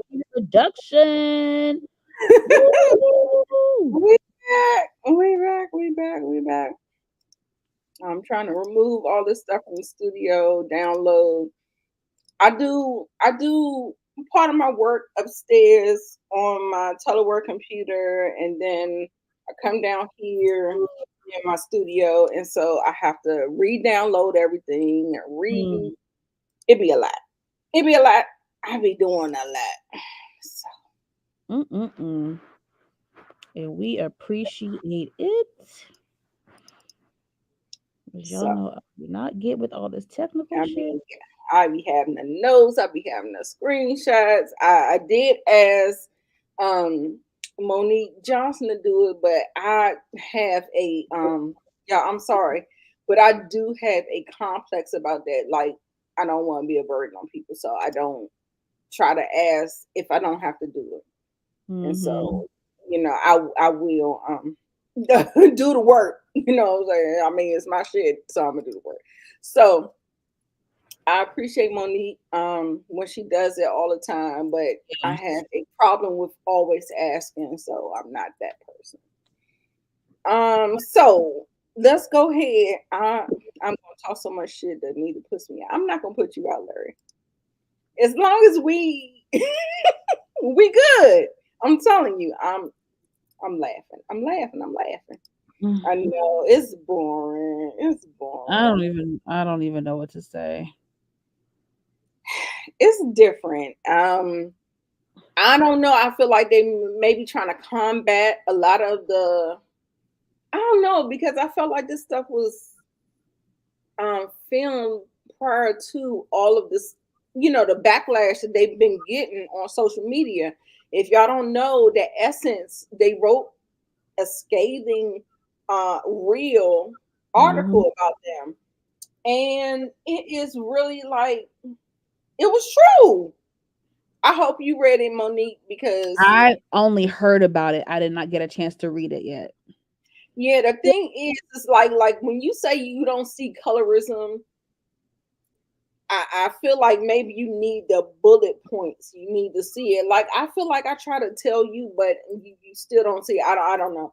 But I mean that's all good and everything, but we just wanna I love that somebody actually put it in a well recognized platform so that it can get out to the masses and show us why we don't fool with Atomic, how they brought this other Nigerian girl to go against another Nigerian girl just to say Mhm. that it's just not the light skinned girls, it's this girl too.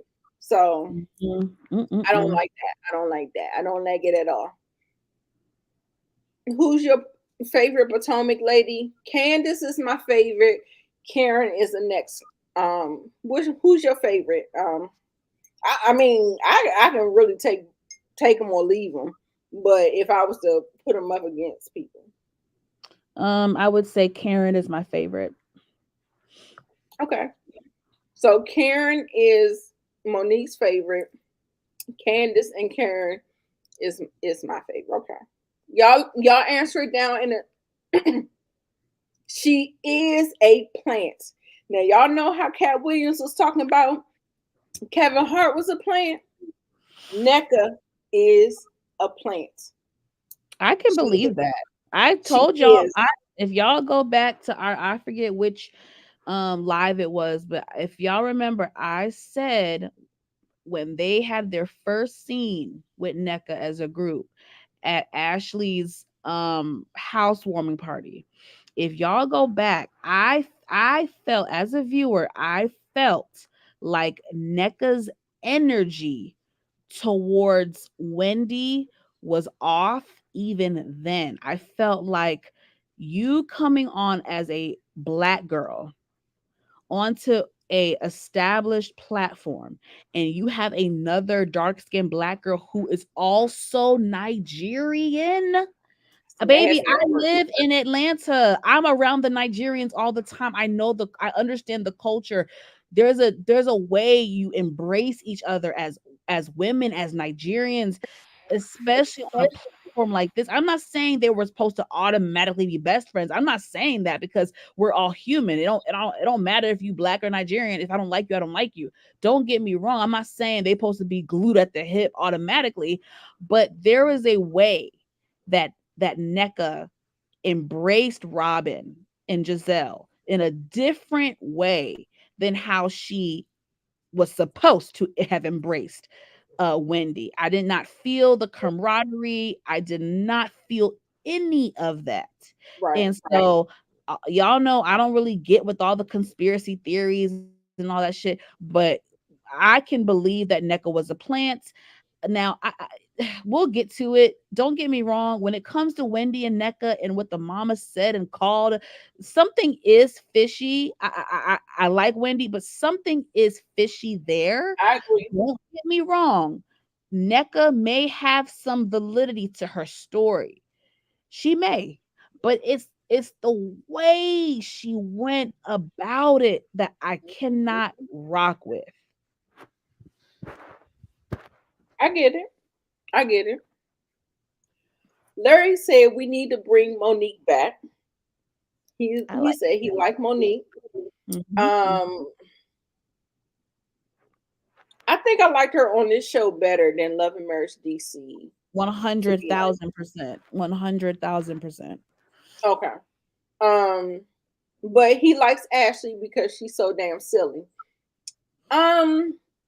I don't think I like Ashley because she has this thing about her. She has ulterior motives Yep. of how she see things. Like, y'all, I swear I seen her in this episode looking like, how can I start some shit? Oh, 100%. She was looking like, what is the angle? How can I I start some didn't shit? I'm Listen, gonna be for honest. TV, I feel like that's warranted. For TV, we gotta start the shit. We gotta start the drama. But I don't know. I mean, I And can't that's say my that I like her, question. but she could be good for That's my TV. Nita, that's my question to you in the audience. Like, we have to be real, and I don't know, is it a fine line? Because it's like, okay, we as viewers, we don't like how Ashley is messy and sometimes conniving and all that stuff, right? Like you said, she comes off like she is plotting to start something, right?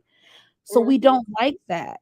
But then at the same time, is it not good for TV? What did Monique say? When you have a 5 head, you can see all angles. Monique, go away. Go away. She do got a big Girl, forehead. you got me snorting and everything. Oh my God. That is so not 5 heads. Girl, you threw me off track now. I'm sorry. Go ahead. I'm sorry. That was so funny That because shit was funny. Ashley is part of the big forehead committee. My thing is, okay, we don't like the messiness. We don't like how she's calculating. But then is it not good for TV though? Like, is she not the Kenya Moore of Potomac? Is she not the Lisa Renna of Potomac? Like, it don't we need a villain? Like, I'm trying to think objectively and not and take my emotions out of it. I don't like Ashley. I would Ashley is someone I would never trust in my circle. I could never be her friend for like on camera, maybe in real life, but on camera I would never be her friend. I don't trust her, but I'm trying to think objectively. Don't we need her for this type of show? Isn't her pot stirring necessary for a reality TV show such as this? Yes. It's needed. That's why I never said Ashley could go. Now Giselle can go Yeah, because she takes the pot stirring to another a different level. Yeah. Like, I feel like Ashley knows how to stay in the pocket. Mm-hmm. And Giselle, she goes off the deep end. And I ain't got no time. I ain't got no time for Giselle. I don't got no time for her. I just don't.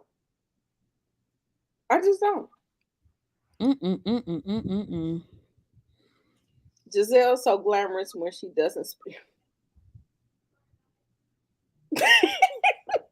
When she Well, opens her mouth, she sings. You know what?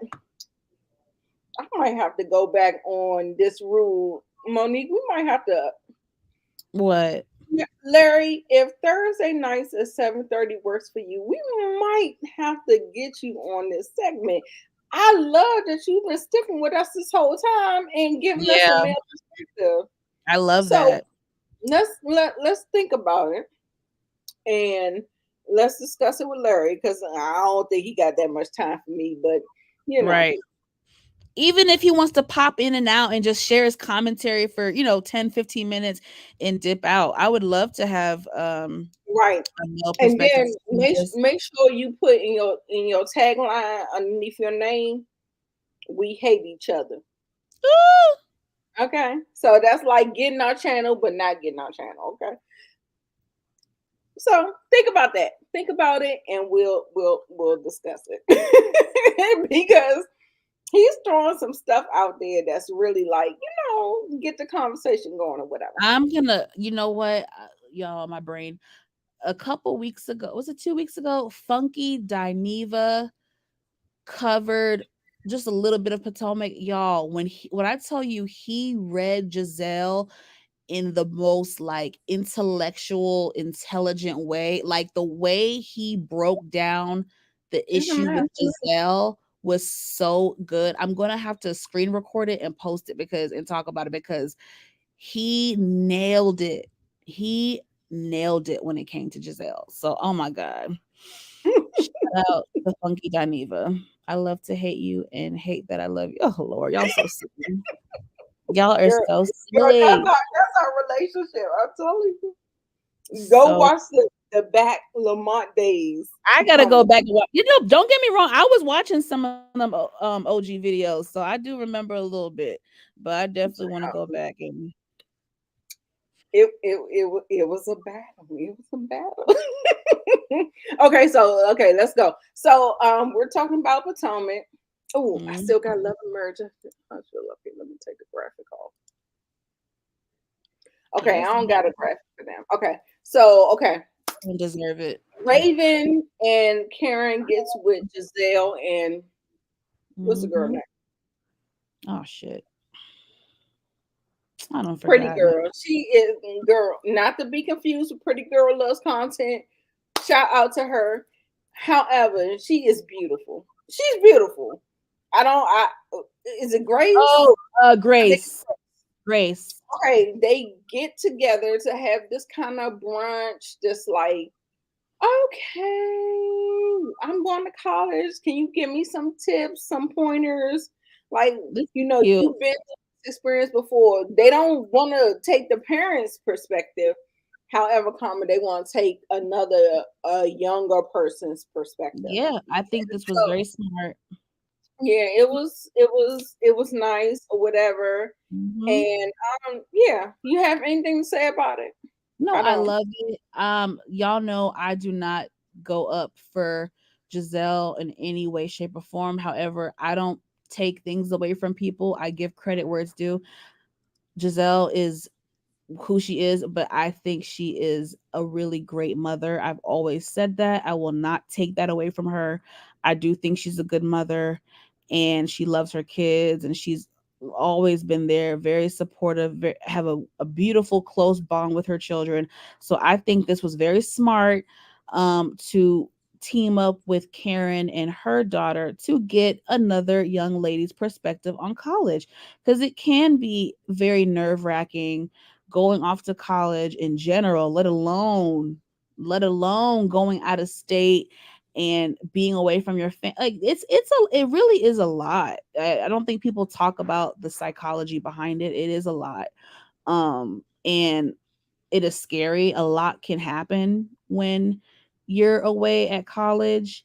And I think back to some shit I went through and I was like, God dang, the Lord must have been protecting me because baby, things could have went left. So, college can be scary, but it's also fun. And I'm glad that I forget, I'm so bad with names.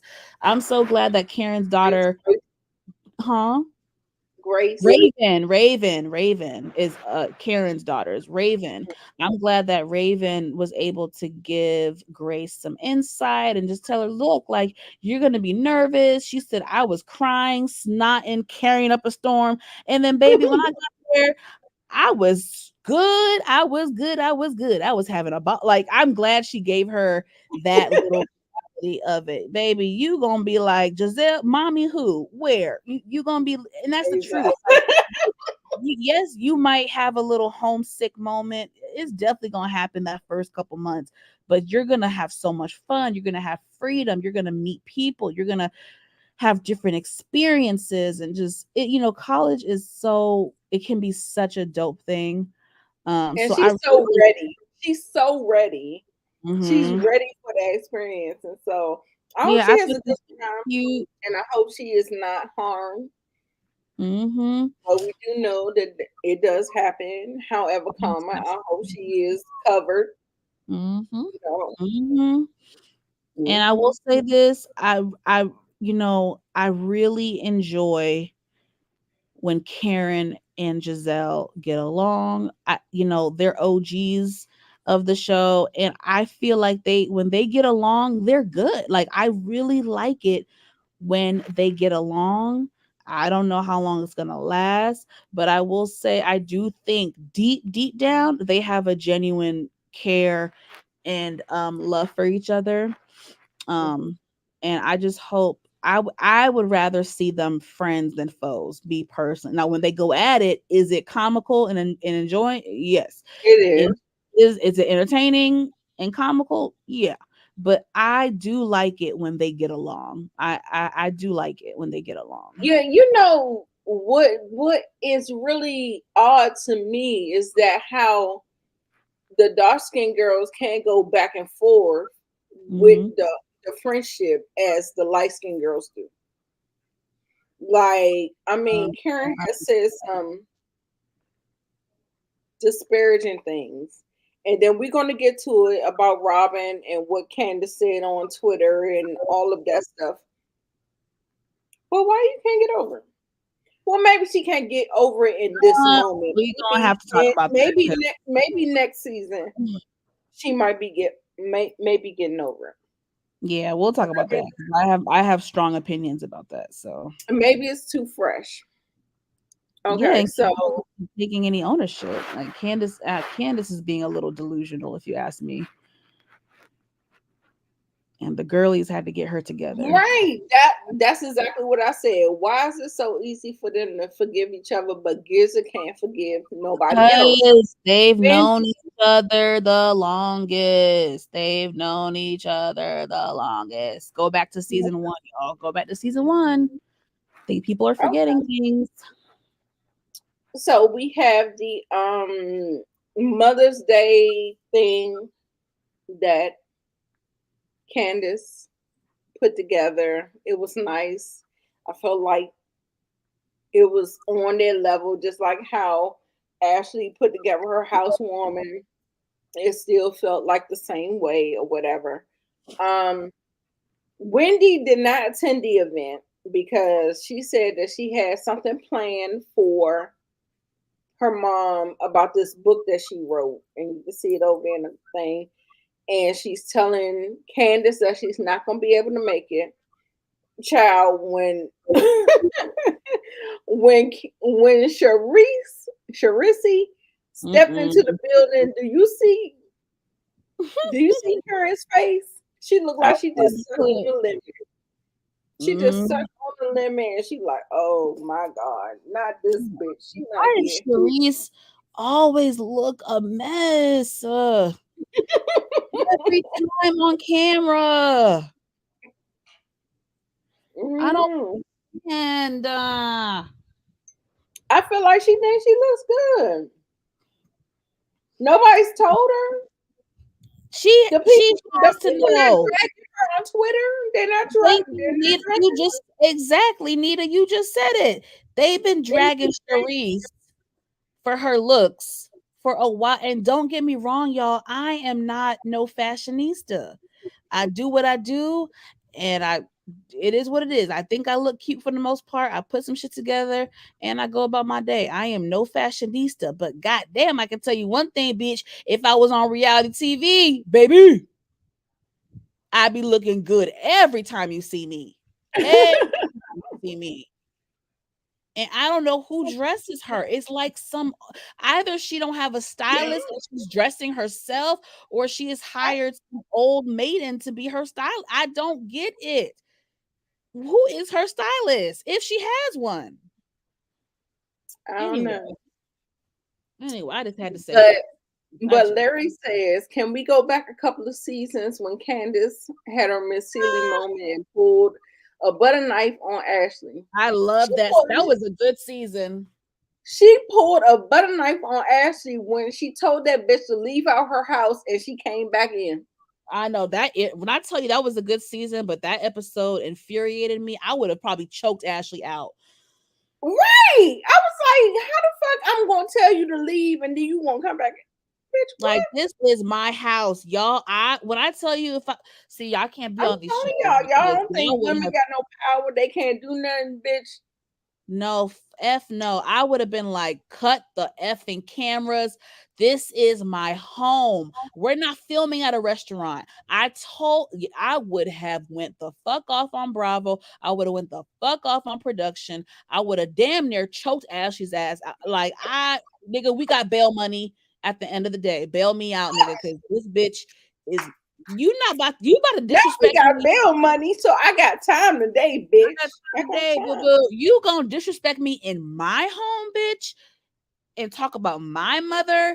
And that's the thing. I don't like when black people do this to each other. Y'all, when Candace came on this show, y'all wanna, oh, your mother pays for that? Your mother, bitch, you are a kept woman. A nigga pays for your shit. We one and the same. You mad because my parents blessed me, bitch, and I came from generational wealth? You are a kept woman who is living off of alimony. Kiss my ass. Yeah. They're mad at Candace because of generational wealth and her being dark skinned. I'm going to add that too. But they feel like that she shouldn't have that. She shouldn't be married. Oh, she's married to a white man. Oh, how dare she be married to a white man? How dare her mother pay for a $150,000 wedding for her? How dare her mother buy these houses? They're mad.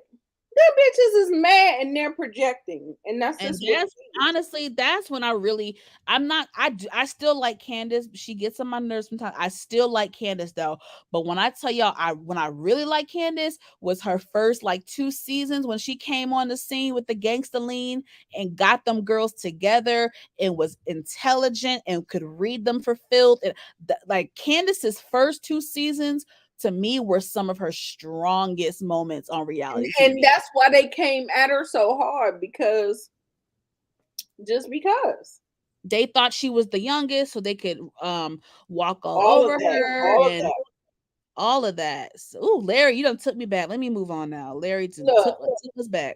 Bill said they're mad because what they had to do to get the money. Right. Hello. Candace didn't have to do that.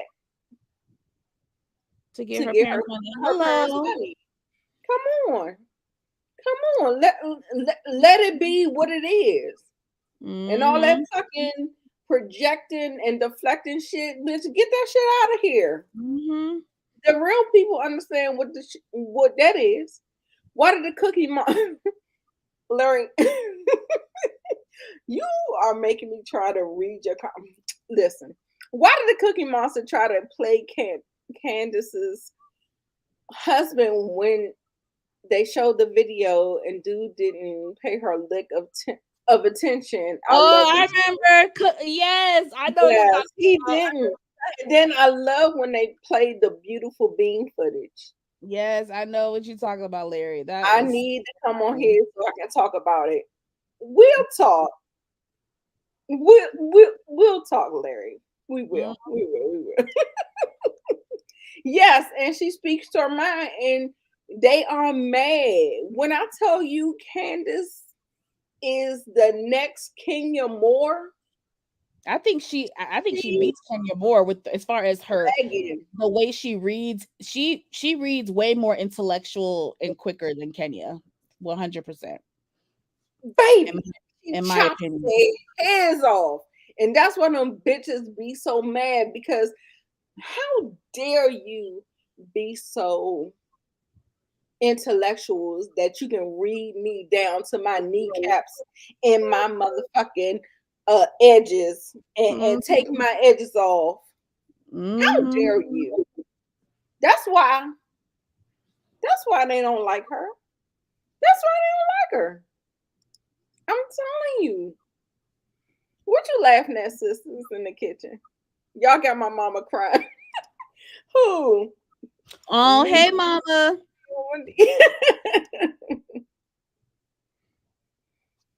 Yeah, she is. Let me tell you, I'm gonna read this comment and I'm gonna tell you why she is very insecure. I want to love Candace, but she's so insecure. It's just a turn off. Wait, wait, it's just a turn off whole nose job Hmm? and all the other in other little in. No, I didn't think she had a nose job. Did No, Candace she. have Oh, I don't know. I gotta look back at her old pictures from season one. I don't, or her first season. I don't know. I'll speak to the insecure. She is insecure because her mother made her insecure. Mm. If you go back to the earlier seasons and you saw how her mother treated her, how Mm-hmm. she responded to the things that she was talking to her, and she was trying to. She's insecure because of that. Like Mm-hmm. I think the only I don't know. The only person that got work on this cast is probably that we know since they got on the cast was Karen and Wendy and Mia. I've never seen Candace get any work done. I I don't know don't about know. I can't that. confirm it, but I feel like the first part of the statement is true, but the second part I don't agree with. Hey Dita. I have to go in a minute. Can Okay, we babe. is it okay if we talk about the sit down with Candace and Robin real quick before I go? Okay, there you go. Need to give Larry a chance to bring him up on the platform next time. Girl, he is not going to behave himself. That I can promise you. Okay, but go ahead. Um so I have a lot to say. And again, y'all, I want us to take a moment to think objectively, take our feelings out of it, and just look at it as two individuals. Okay, let me start by saying this. Y'all know how I feel about Juan and Robin. I do not see it for them. Y'all know I agree with the masses when it comes to Robin and Juan and their pathetic saga of a relationship. Period. Hard stop. However, when it comes to Candace and Robin, I actually, which I don't even remember the last time I was able to say this, I actually agree with Robin. And I will tell you why. Okay. Okay. Candace. Candace is the one that's been crying her crocodile tears with her little folded up napkin, claiming how good friends she and Robin were. They're friends. They friends outside the show. They've been friends, blah, blah, blah, blah, blah. Okay, friend. Well, since we are friends, let's keep it a buck.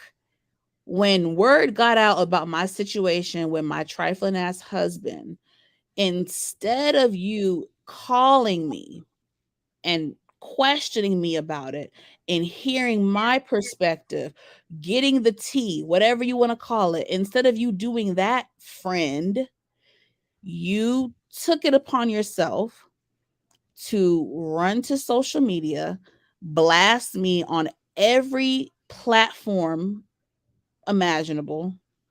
You decided to do interviews calling me all types of names, calling me a fraud, calling me this, that, and the third, all that, going on Watch What Happens Live, doing all this. It was a bash Robin tour. And then you want to message me talking about, are you mad at me? Bitch, what? Bitch, what?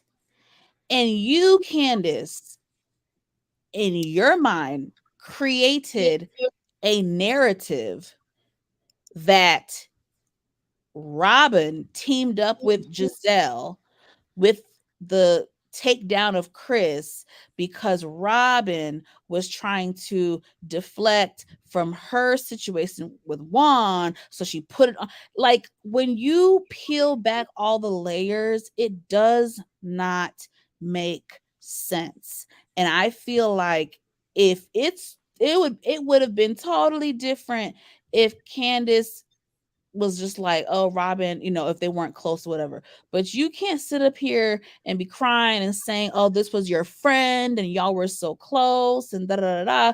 But you treated her that way. I'm trying to be fair, and I'm thinking objectively. Y'all know I don't like Robin. I don't like her, but I'm taking my feelings out of it. And I'm sorry. She was right on this one. Like, you call me all types of names. You bash me on Twitter. You bash me on social media. You bash me on interviews. You create this narrative in your head, and it's not accurate. Like, you know what I'm saying? Do we think Robin is dumb? Yes. But at the same time, look, she and Juan dealt with. Can I jump in real quick? Go ahead. I don't think that Candace created a narrative. The narrative was there. No, I think from what she showed us and what she's told us, the narrative was there. And I think Candace was speaking on what was out there. I don't think so. I don't think so at all.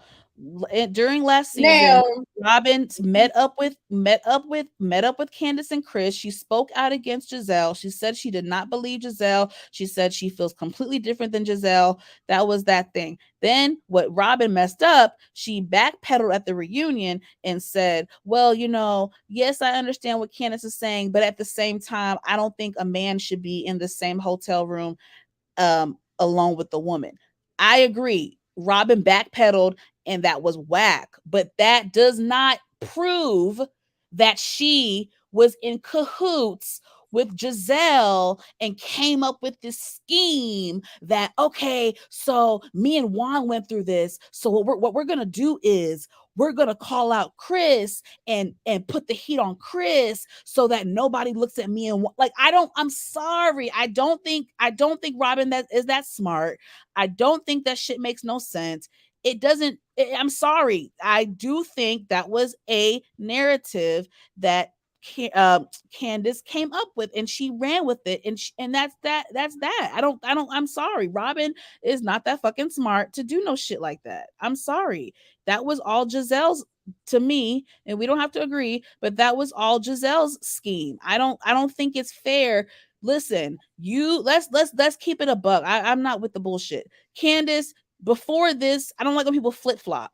You were fucking friends with Giselle and Robin. I think people are forgetting that. Candace was friends with Gizzard. She was friends with her. There's proof of it. They were friends outside the show. That's why she was so hurt by Giselle. That's why her mom was so disappointed by Giselle. She thought Giselle was her friend. So let's not act like, they were just enemies this whole time. No, you were friends with Giselle and Robin. So don't sit here now because you fell out with Giselle that now everything that Giselle does, you want to pin it on Robin. That's not fair either. That's not fair either. I'm sorry. You can't have it both ways. You can't cuss me out and blast me on Twitter and blast me on interviews and call me all types of names and then be like, oh, are you mad at me? Like, no, that don't work. Go ahead, Nita. Okay. So what I want to say is to rebuttal. Like I don't want to retalk anything, but what I want to say is just kind of. First of all, I didn't understand this whole relationship between Robin and Candace. Yeah, you never have. Because at the beginning, I felt like Giselle didn't like Candace. She was a tool that she used to get Monique off the show, and now she's trying to get Candace off the show. However, we're gonna come back to this, and we're just gonna talk about this. But they were friends before Monique. They were friends before Monique and her had that fight, though. I'm just saying. Cordial or friends? They were friends before Monique had that fight. I feel like Robin was cordial and Candace thought that they were friends, and they were not. They were friendly, but no. So what I'm trying to say here is I'm definitely trying to say that I never saw Robin being a friend to Candace. That's just all. I'm just gonna draw a hard line right here. And they cordial, yes, but not friends. Um, like I said, they forgive everybody, but they're not gonna forgive Candace. That's fine.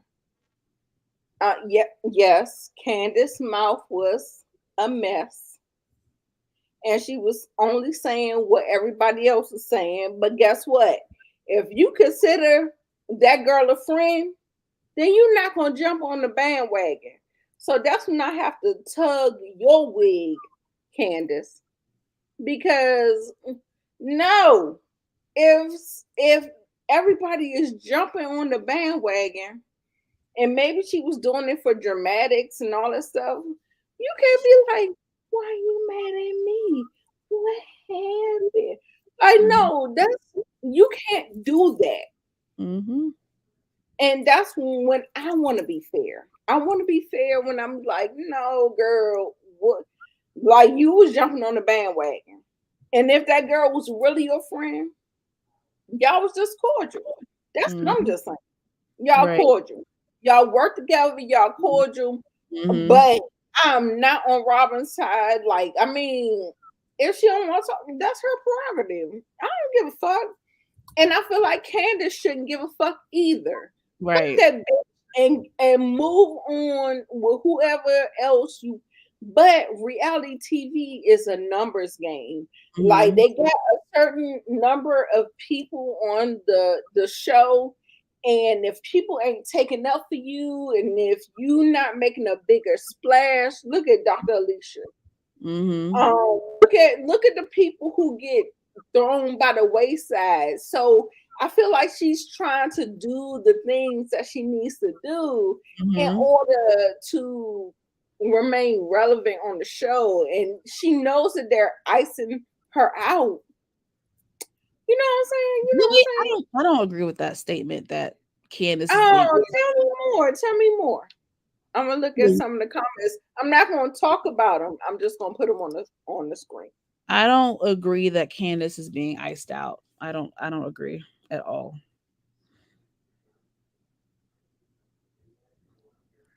Tell me why. She's not being iced out.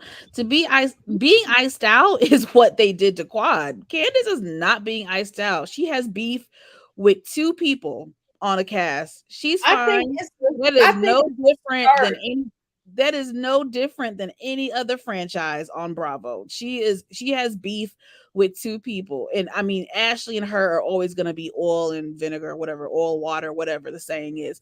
So Ashley, at this point, Ashley barely even count. But I mean, she's fine with everybody else. So it's no, she's not being iced out. Being iced out is what they did to Quad. That's being iced out.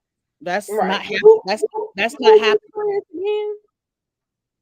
I don't know because I feel like the dark skinned girls are constantly trying to be friends with the light skinned girls, and they just like no. So go on with your business. Why y'all still trying to? Mm-mm. I just don't like it. I don't like them begging and pleading, trying to get into the. I don't like it. I don't like it. I don't like it. I don't like it. The Mean Girls is a come on, sisters in the kitchen, girl. Quad wasn't iced out. Quad was she was. She was Um, iced out. In my opinion, she was definitely iced out. sisters, if you didn't think she was iced out, what the hell did you thought it was, girl? She was Ain't definitely nobody. quad friends just turned on her. Yeah, she was Listen, iced out. they wanted to like she had got too much shine or whatever, and they wanted to humble her. That's what they did. But it looked like an icing out, but yeah, they turned on her. Wait, just because they're new, everybody want to be friends with Monique. I don't know what you talking about. We ain't even talking about Monique. I'm gonna need you to stay on course, Larry.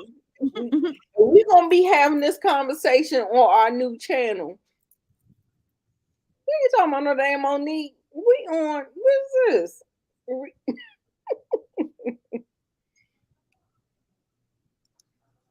What's that? Okay. All right, y'all. Is that in the end? Child, when I tell you Robin looked like she was done, and when I tell you that Candace should have gotten the message 2 seasons ago, bitch, they don't like you.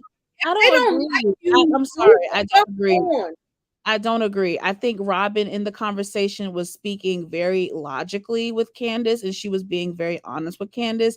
Candace seemed like she was listening at first, and then at the end of the conversation, Candace made like a left turn and then accused her again of plotting and scheming with Giselle against Chris. And Robin was just like, look, if that's what you think of me, then you must have never been my friend, because that's a really disgusting accusation, and that's not the person that I am.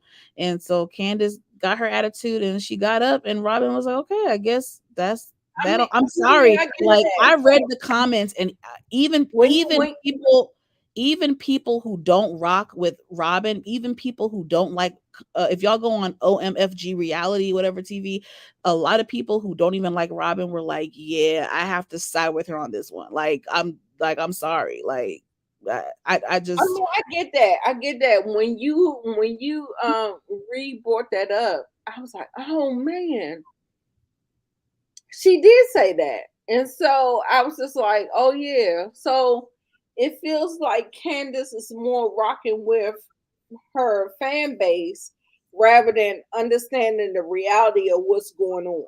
that's what it sounds So like. It sounds like Candace just wants to believe what she wants to believe versus right, what the woman is telling you. And to be right. frank, I feel like it's a lot of misdirected energy. Bitch, have this energy for Giselle. Have this energy for Ashley. Leave Robin and her But they know delusional they ass. can't.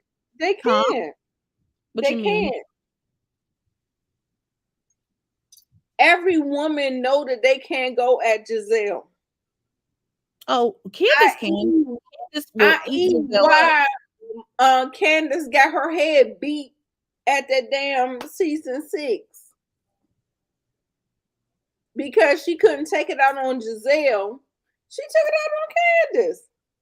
Season 5, season 6. I Wait, don't know. what? I'm confused. What you saying now? No, I'm just saying like they can't take nothing out on Giselle because Giselle is the favorite. She is Oh, the you're talking about that aspect. Okay. no. I'm just saying like that's what it all stems from because Robin is attached to Giselle. Mm-hmm. And so what Candace wants is her to draw a line in the sand and Robin won't do it. And I'm sorry, This is what I don't like what people do when people fall out with friends. Bitch, we were all 3 friends. Now you and Giselle fell out and you want me to draw a lot of this. Like, I'm not doing that. And we know Robin ain't gonna leave Giselle's side. Like, come on. Like, what are you at? Like, be real. Be real with yourself. Like, be effing real. I'm sorry. Be real. No. All right, let's look at some of the comments. Oh, I don't know. Some of these comments, everyone likes Sharice and Katie when they were on the show. I think he thinks colorism is on the show, but he thinks it's from the producers, not the cast. Yeah, I don't feel like I don't agree. Sorry, not sorry. Wait, let's hear her. I don't know what you can't be late to production and rude. I'm sorry, y'all. I don't know. I can't even remember where we were. Robin was wrong. Sister said, "That's your girl. What you got to say, your girl? That's I don't agree with her. We'll talk offline, but I don't agree with what she's saying. And she should be fired because she has to show the ugly reality. It's the truth. Oh yeah, I definitely think Robin. You can't say that. Yeah, I agree. I agree, Robin. I agree. Okay. I agree. Robin should have been penalized for yeah. Y'all are convoluting the issues. That's not what I was talking about. I'm talking about Candace and Robin. But yes, I agree with that. Mm-hmm. Monique says everyone should be going hard on Robin hiding her true life and then putting it behind a paywall. I agree. And especially Karen, she should be on their neck after last season. And I heard, baby, they were on her motherfucking neck, as she should. She was so y'all. I've already called the girl dumb. I don't know what more y'all want from me. I don't know what else to say. She. Yes, the Green Eye Bandits are going to stick together, and so I like Katie. Katie needs to come back as long as she on her medication. Bring Candace and Katie back. Yes, I agree. I agree. Okay, so what's next? Okay. Oh no, this is just the end. All right, we gotta do Married. Oh my God, we gotta do Married to Medicine. Okay, you about to leave? Yeah, I gotta go. Bye, babe. I love you. All right, have a good night. We about to finish out Married to Medicine. I see y'all. I just want to say, sure y'all like the video. All I want to say about Married to Medicine is Toya is ungrateful. And wait, I need y'all ratings before Monique leaves. And then I can set up everything for give me y'all ratings. Monique, give me your rating before you leave. I didn't even watch the whole episode. The whole episode of Potomac? Mm-hmm. I did not. I didn't even know we were gonna review it tonight. But I mean, I think this was a better episode, right? Compared to the last couple ones. This one was a little bit better, right? I mean, it was okay. She said it was okay. It was okay. I give it a 6. Well, I'm gonna follow my co-host. I'm giving it a 6. Sisters, I know you ride for Toya, child. She can do no wrong in your eyes. Now you know I don't follow that logic. You know I critique everybody, friend or foe. I like Toya, but she does come off ungrateful. She does. I mean, I wish you could see my first slide, but since you can't, it's about Toya. No, it's not. They started with who they start with? They start with somebody else. I don't even know. But you gotta go. It's all good. I need to. And we're gonna keep on moving. And let me look. All right, y'all. Love y'all. Thank y'all for tuning in. Please, y'all show my channel some love. If y'all could go to my channel, press that like button, watch it for a few minutes, get my views up, get my watch time up in these YouTube streets.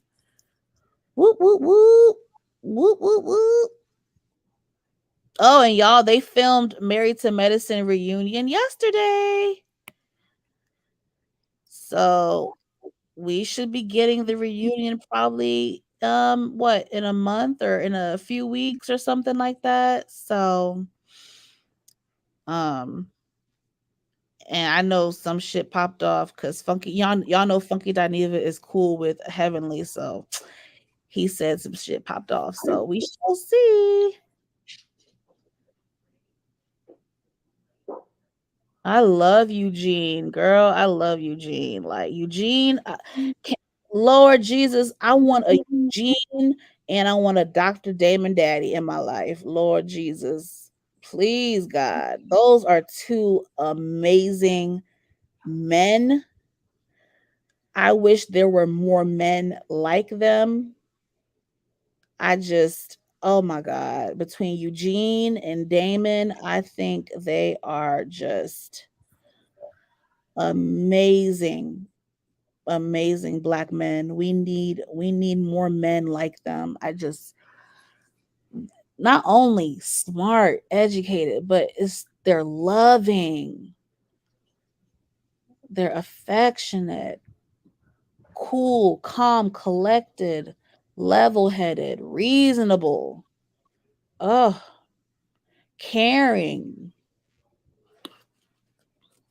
I need a man like that, y'all. Kira said, mix them both together.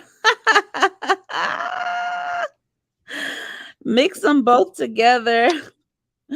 Right. I'll take a little mixture of both. Give me a little mixture of Dr. Damon Daddy and Eugene. I will be such a happy camper. I don't even like, the older you get, don't get me wrong, y'all. Like, look, I care about looks. Of course, I want you to be attractive. I have to be attracted to you. But at this point in the game, I'll take me somebody who's not the most attractive. Like, you don't got to be the finest thing in the room. Like, you know what I mean? Just be somewhat cute, treat me right, and I am fine, honey.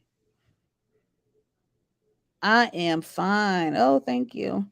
Yes, thank you. That mix them both together. Oh, sounds like you, Larry. That's how you describe yourself. Yes, they are amazing black men. Like, I just wish we had Yes, I white. love it. I think this is the tagline I'm gonna keep the whole time. I don't know if I'm be switching to all y'all, but this is it for me. I I do just, like Dr. Damon Daddy, how he yes, stood up and understood and vocalized. yes. We need I more love it. men. I love it. We need more men like them for real. We do. We actually do. So we're gonna get into this episode. I hope everybody was able, while I was on break, to talk amongst everybody or Yeah, whatever. So I was keeping them thank you. I entertained. did hear you. I appreciate that All so right, much. y'all. I gotta go. I gotta take my medicine and go to bed. Toya, ungrateful. I mean, Simone was trying to be a good friend and be like, look, sis, this is why he's nervous to plan for you, because you are very critical. You are Right, overly critical and judgmental, and that can be very intimidating sometimes. So right. I appreciate Simone for being a good friend and pulling her friend to the I side. appreciate that.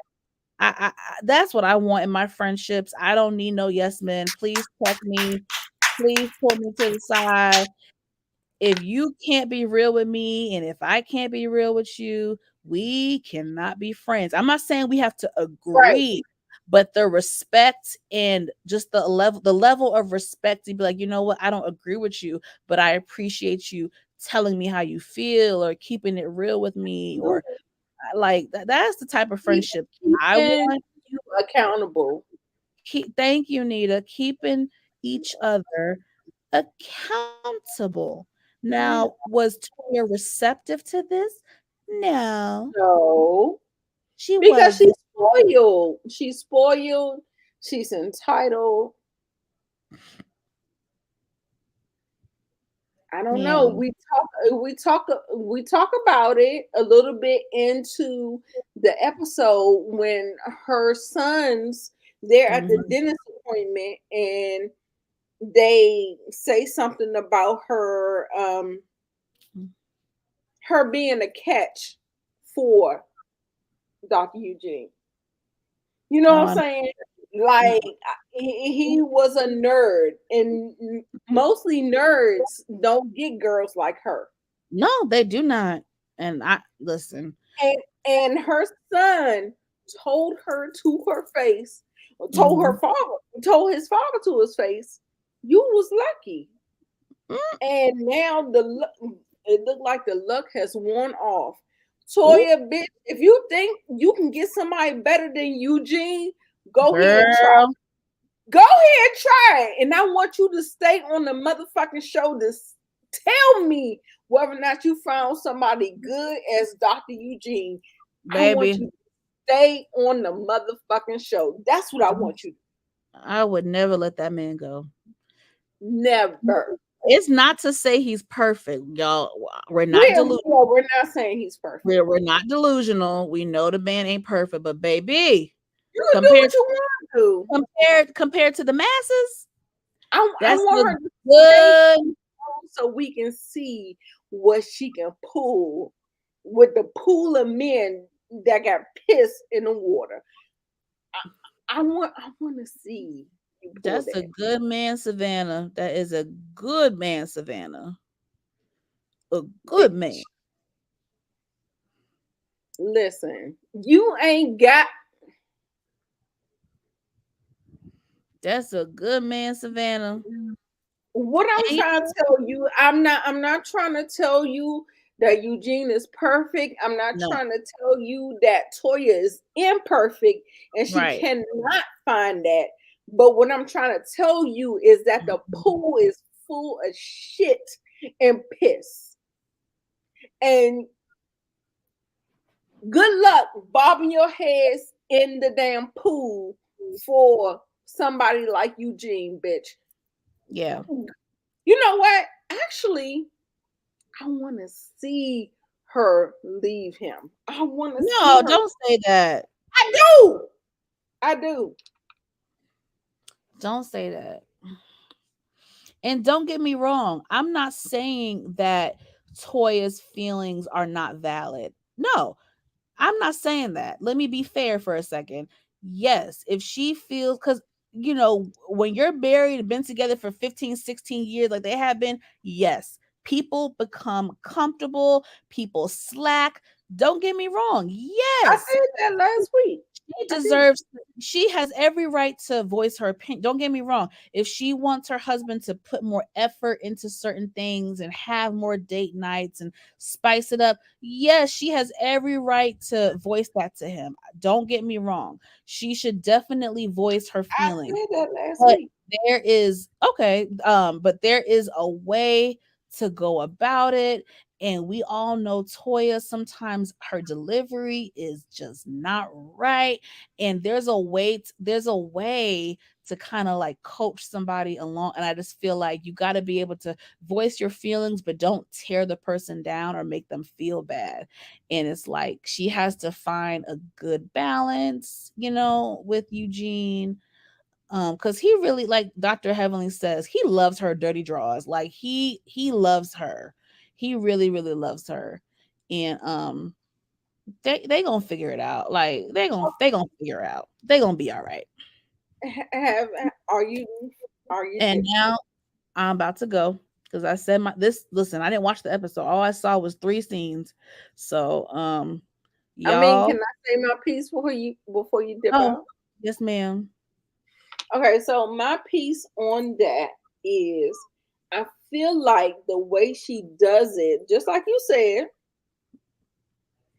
is disrespectful in a manner. Yes, keep them Mm-hmm. on their toes. Yes, I don't praise them niggas for what they supposed to be doing. Yes. Like we say the same things, but we Yeah. don't say it the same way. You get what I'm Right. saying?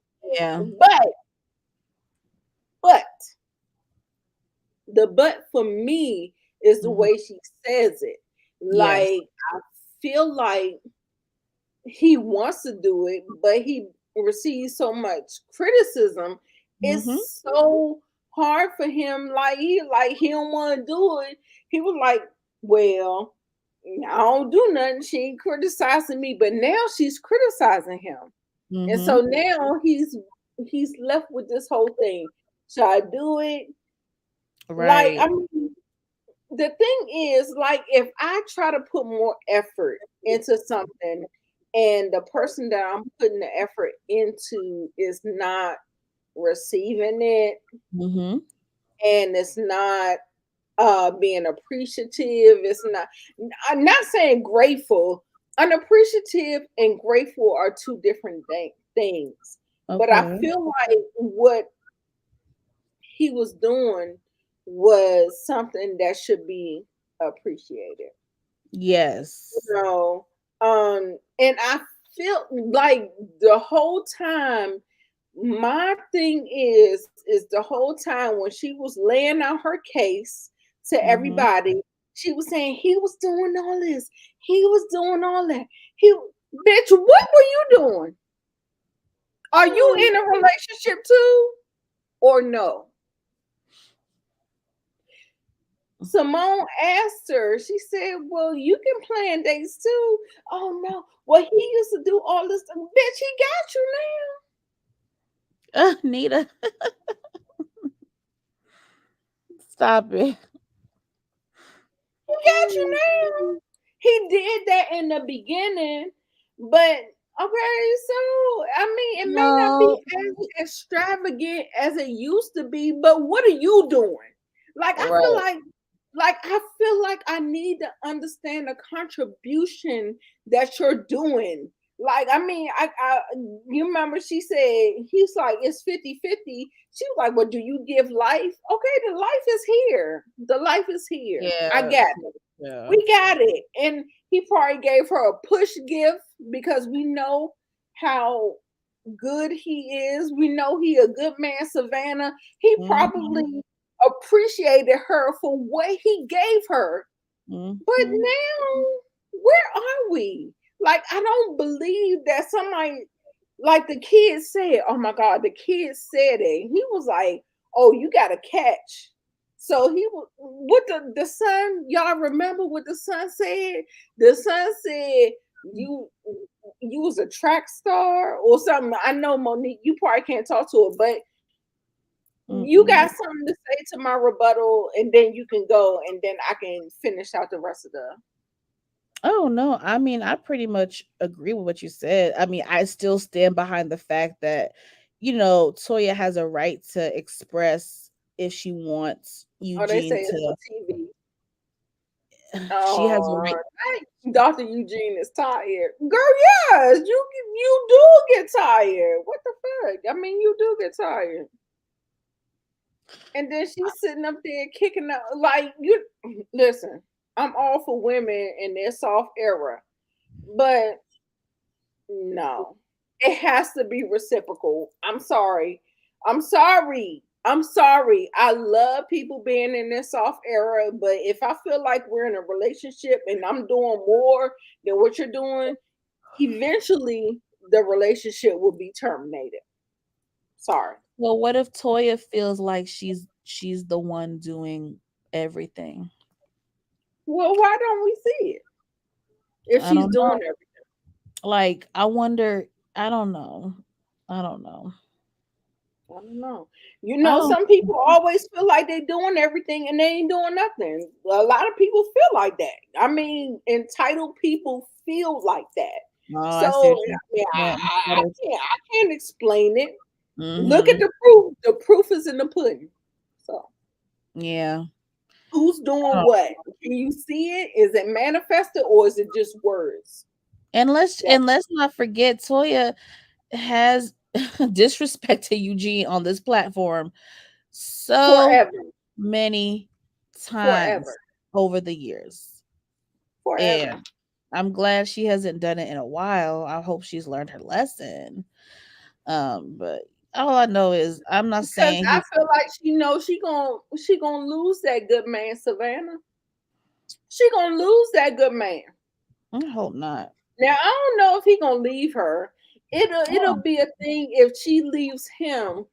But for me, I don't feel like that she'll leave him because she is comfortable in what he's giving her. So I feel like she'll step out. I feel like she'll be a cheater, pumpkin eater. yeah, I agree, sisters. I said that earlier. I said she has every right to express herself. It may not be right how she's doing it, but she is sharing her truth. I agree with that as well. Um, yeah. Why can't we visit? Larry says you're supposed to do more, women. Women were created to help men and not the other way around. I didn't decide that, All God right. did. On that note, I'm gonna clock out. I'm gonna clock out. My shift is up. Um, thank you guys for tuning in. We appreciate all of y'all. Nita, thank you for holding it down. You know, I got a lot of stuff going on. I gotta fill you in. We'll talk tomorrow. Um, and yeah, love y'all. Thank y'all for the support. And um, yeah, I'll see y'all soon. Love y'all. Have a good night. Thank Bye, you. Nita. Thank you. Bye, Bye. Nita. I'm here, y'all. We still talking. Don't get out of here because we still have some other issues to talk about. Okay. So let's talk about men don't leave. They don't. They don't. Do you know how long? Well, I'm not going to talk about my shit. But do you know how long I had checked out my marriage before I had to finally do it? No, they don't leave unless you leave. You got to do the thing. You got to do the thing. You got to whatever. So anyway, let's see. Sisters in the kitchen. Why can't we? Okay. Wait. No, that's not what I want. He's not leaving him. No, she's not leaving him. No, I'm not talking about shit. I'm not. Look, I ain't that drunk. Listen, but the whole thing is like we didn't even get through the whole episode. Okay, let's go. Okay, so T.S. Madison came in here with Dr. Heavenly. They had a little PSA about trans and LGBTQIA, whatever. Now, Dr. Jackie body shaming this woman, I didn't agree with. I didn't agree.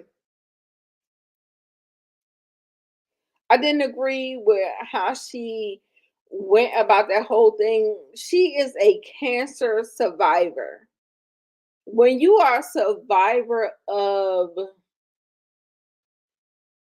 illnesses that can take you out, I feel like I don't need my doctor adding on, piling on to the shit I gotta deal with.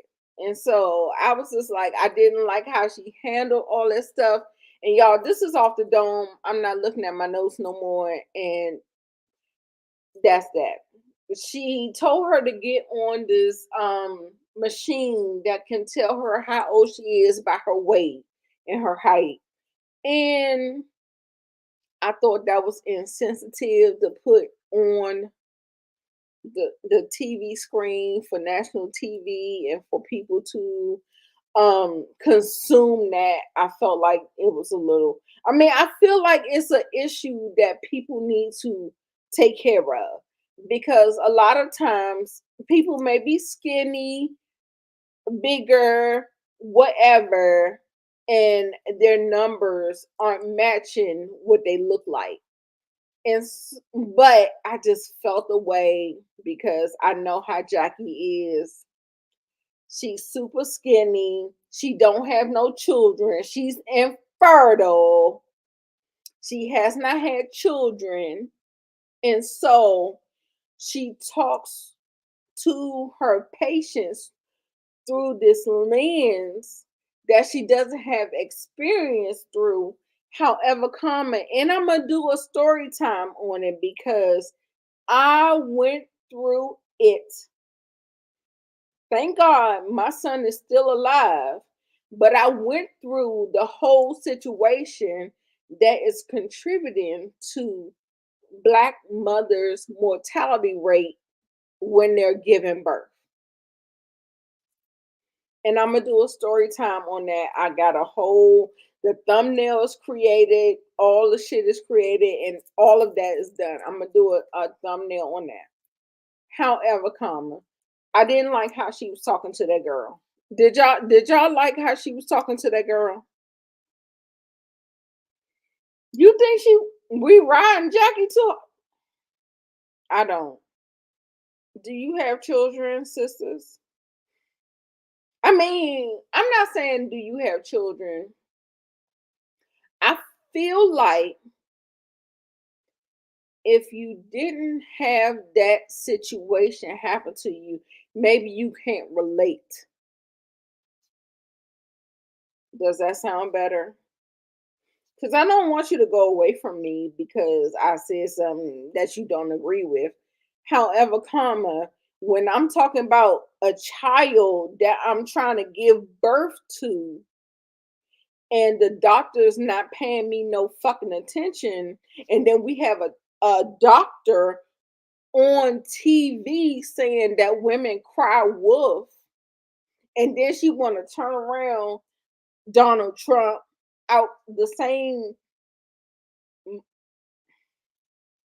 Listen, I'm not, because I feel like I'm about to get triggered. That's gonna be for my story time. I'm working on that.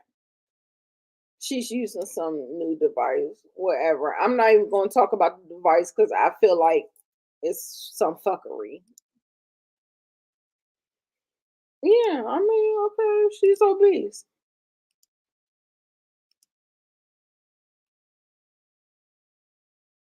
She's trying to give them the hard truth.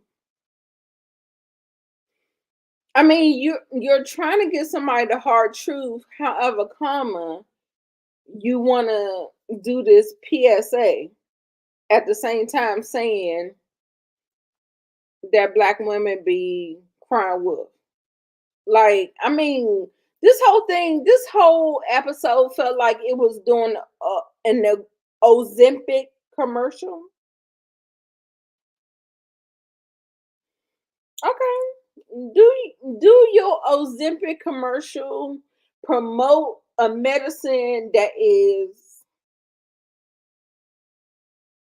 low in stock that real diabetics need, and you just promote it. Do what you want to do. I don't even care. I don't care. Like, y'all do what y'all want to do. But what I'm saying is what she said about people, Black women crying wolf, was wrong. Absolutely wrong. Absolutely wrong.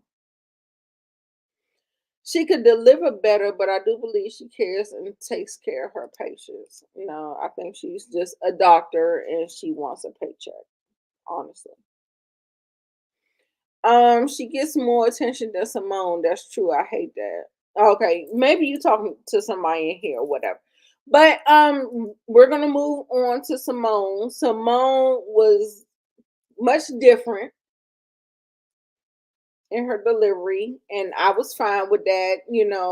She complimented that girl. She said all of the things. She was like, "Oh, you're 44. Your chromosomes."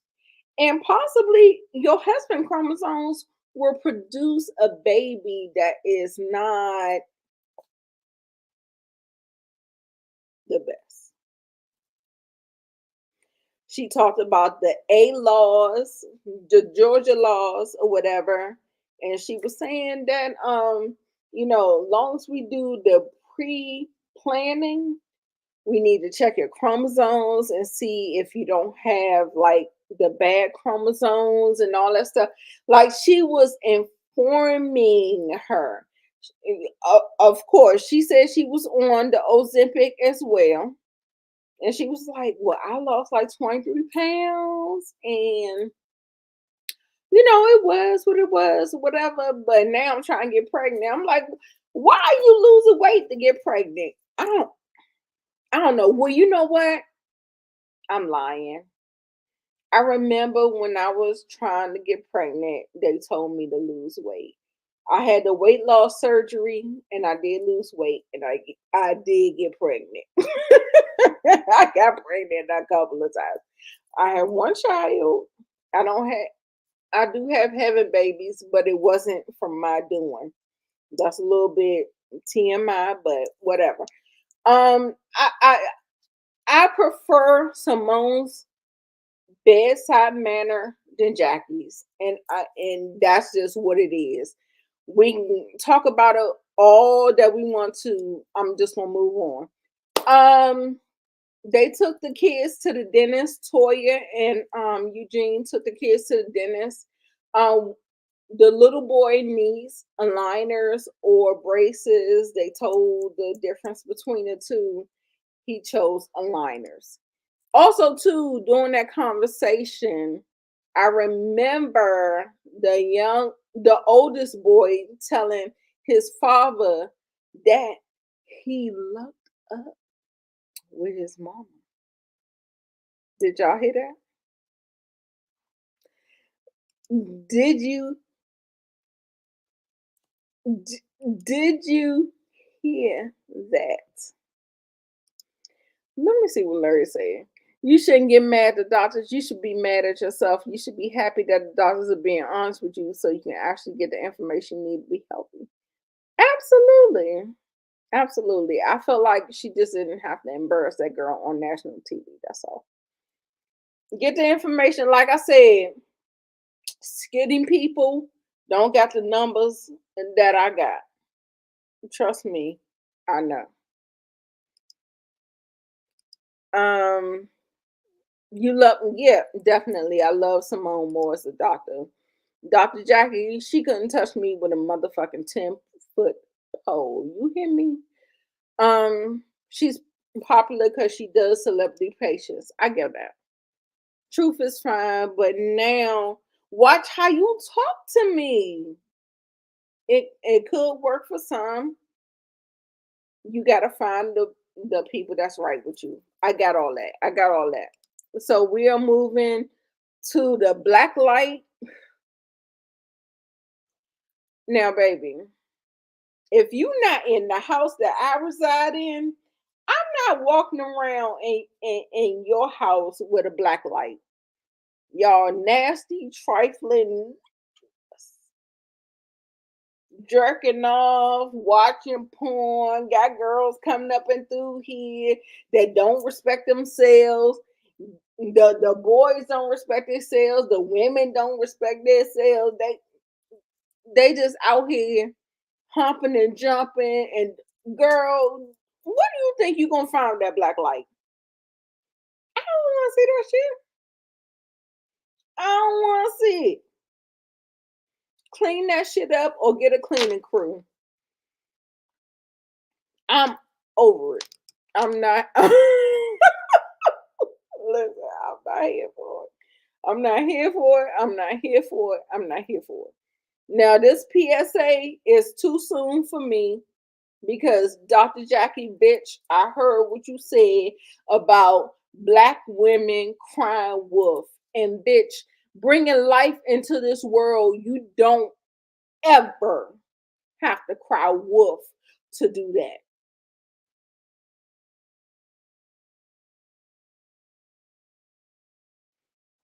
Because are men doing it?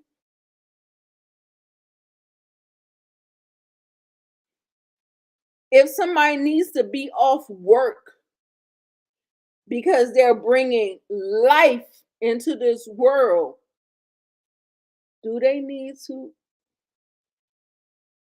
Bitch, I'm telling you, I'm going to tear her up on my video, my story time. I don't like it. I told y'all last episode, I felt like they needed to scrap this whole thing. Once that came out about her saying that Black women cry wolf, and out the other side of her neck saying that we are the most dying, that's because y'all don't listen to us, maybe. Maybe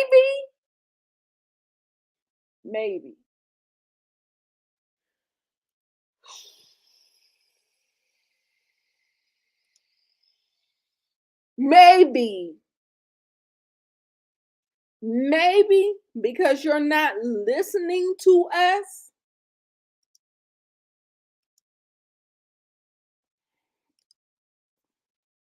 I'm out. Because I have a lot of issues to deal with because of my situation, that it was my first time giving birth and the people were not attentive to me. Y'all, that's a story time for another day. I'm telling you, I got the whole story. But those people, if your baby make it, it make it. If you make it, you make it. That's how they look at us. They'll let you sit in there as long as you allow them. Anyway, that PSA, the only thing I gotta say, Heavenly, she couldn't get her words together, although she got a whole YouTube page and everybody like, well, how the hell you be talking or whatever, but you couldn't do this whole PSA. They did the PSA, Jackie, bitch, fuck you, with the capital F and the capital U.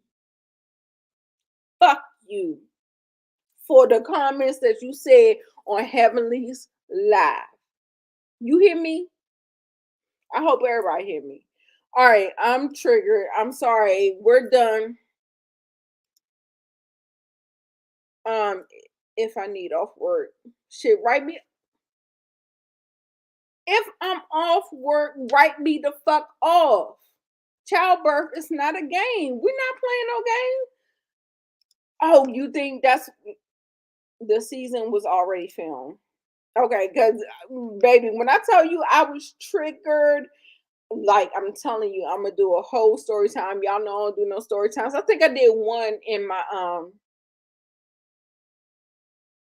the New Year's, the whole thing or whatever. But anyway, child. Oh, let me read English.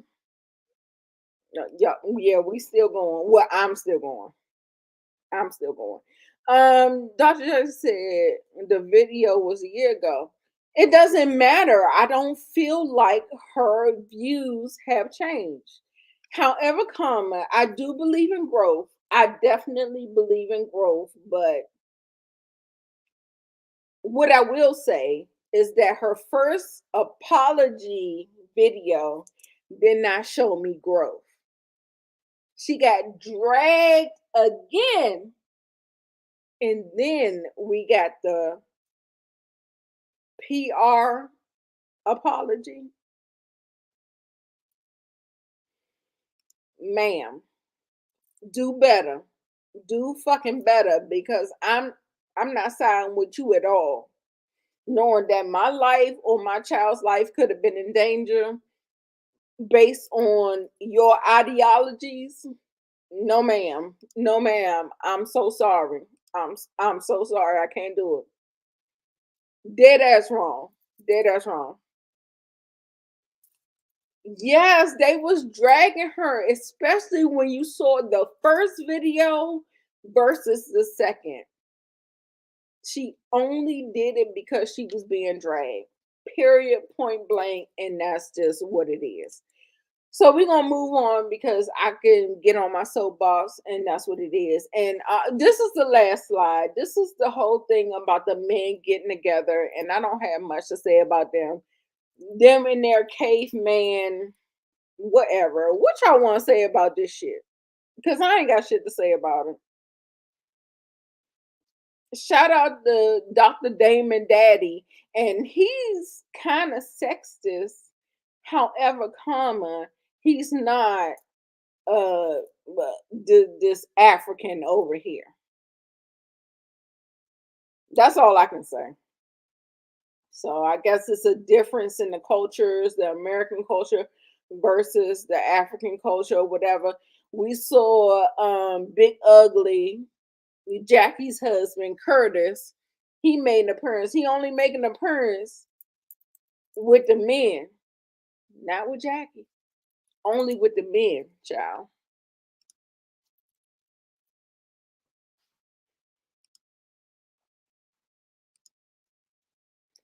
Kima is Nigerian. That's how those African men. So it doesn't surprise me. I'm not shocked. Right. I was sitting up here. I was like, ooh, why he say that? He was like, are you trying to say we don't got balls? I was like, oh God. Okay, Kima. Let's see what you got. Married to Medicine Producers. Are y'all over there looking at Dr. Kima's household? What y'all doing? What y'all doing? Are we gonna showcase it so we can talk about it? You gonna put the hammer down on your wife, and how is she gonna like it? Matter of fact, as we talk about that, let me pull this down and let me share this whole what is going on with Melody Cherie Holtz. Oh, not that one. Oh shit, isn't that on this? Okay, wait. Oh shit, it's on this computer. Okay, hold on. Let's talk about Miss Melody Cherie Holtz and her damn raggedy ass husband, ex-husband, baby father, who is a fucking menace to society, and any woman that would partner with him needs to have their head examined. They need to have their head examined. That's the best I can give you. It needs to be a case study after you done seen how this man has done, and it's not on the shade room. Shit. What? Oh, All True Tea. I'm sorry, y'all. I wrote All True Tea. Now, we was talking about the whole Tasha K and Martell Holt thing. Oh, that's not it. We was talking about their interview. Oh my God. It looked like Melody responded. Oh my God. Listen, y'all, this is a mess. Okay. Stick with me, y'all. Stick with me. I'm about to share my screen.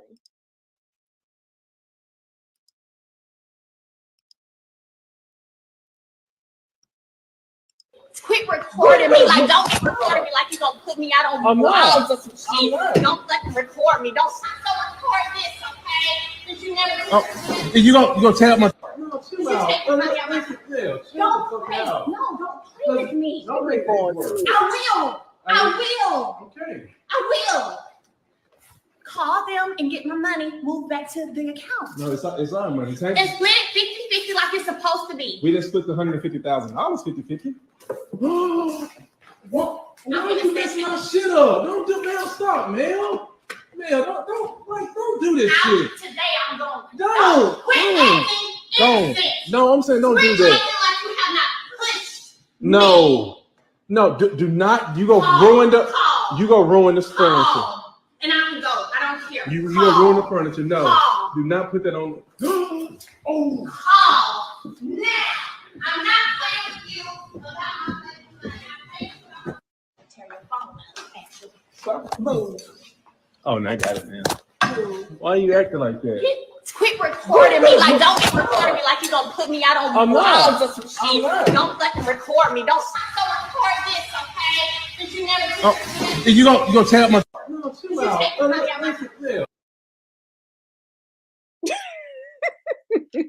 Yikes! It's bad.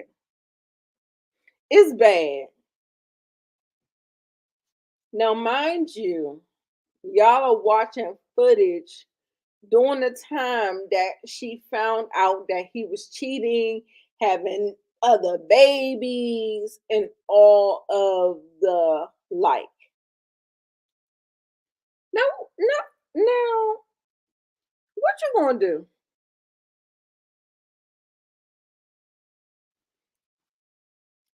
He took all of the money, right? He talking about it's our account, it's our account. But if you took all of the money out the account, how the fuck is it our account? It's not our money if we're on bad day and you gonna take all the money. Just a mess. Just a mess.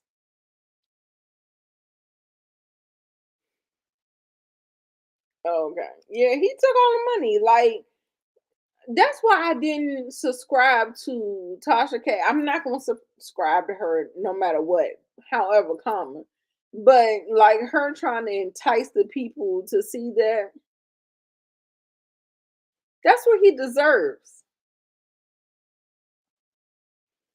That's what he deserves. I know y'all been with me for 3 hours. Listen, I'm gonna go ahead and take it on down.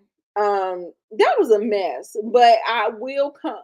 I am gonna come back with the talking points to the interview and just debunk all the dumb shit that he said. It doesn't even make any sense.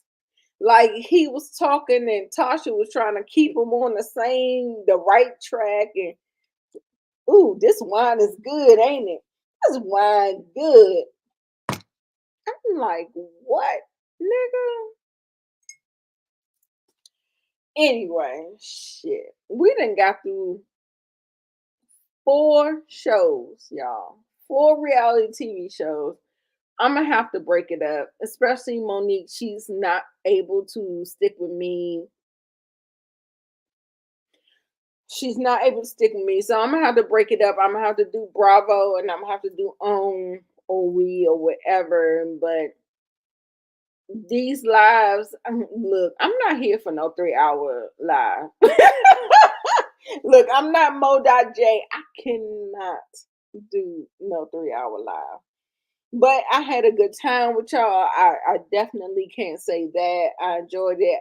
Shout out to Larry for joining me for most of the lot, more than what I thought he was. Because most people just come and say, hey, and dip out like, yeah, I was here, but you weren't here. Larry was engaging. He was doing the damn thing. Miss Inga, I appreciate you. Sisters in the Kitchen, I appreciate you. Monique, 69 Ways, I appreciate you. Who else I appreciate? Miss Kira, I appreciate you. Daria, I appreciate you. I'm just going through the chat, checking out everybody. Kieran, he was here for quite a bit, not long, but like I said, there are other people, so they may check it out on the replay. So make sure if you do check it out on the replay, #replay, and tell me your thoughts, because I definitely want to know what they are. The Bell Perspective, subscribe. She always shouts me out in her videos. Make sure you subscribe to her channel. She talks about all of the reality TV thing. I know y'all know me for Power and all that stuff, but I'm a reality TV girl. I'm gonna get the Power in there for sure. I gotta do a catch-up session. It's 11 o'clock.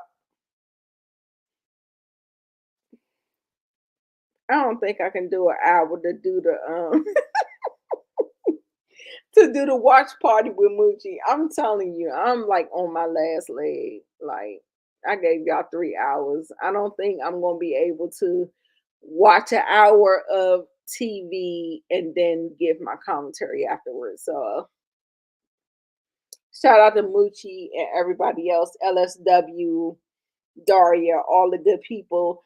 Thank y'all so much. I appreciate y'all. Love y'all, love y'all, love y'all. Make sure you catch me. I'm always gonna be here on Thursdays at 7:30. I have committed myself to that, and that's just what it is. So, with or without Monique Nicole, I will be here, and I will see you guys later. I hope y'all enjoyed the live. Let me know in the comments if you did. I'm giving y'all my goddamn everything. Let me know if you even enjoyed the damn review.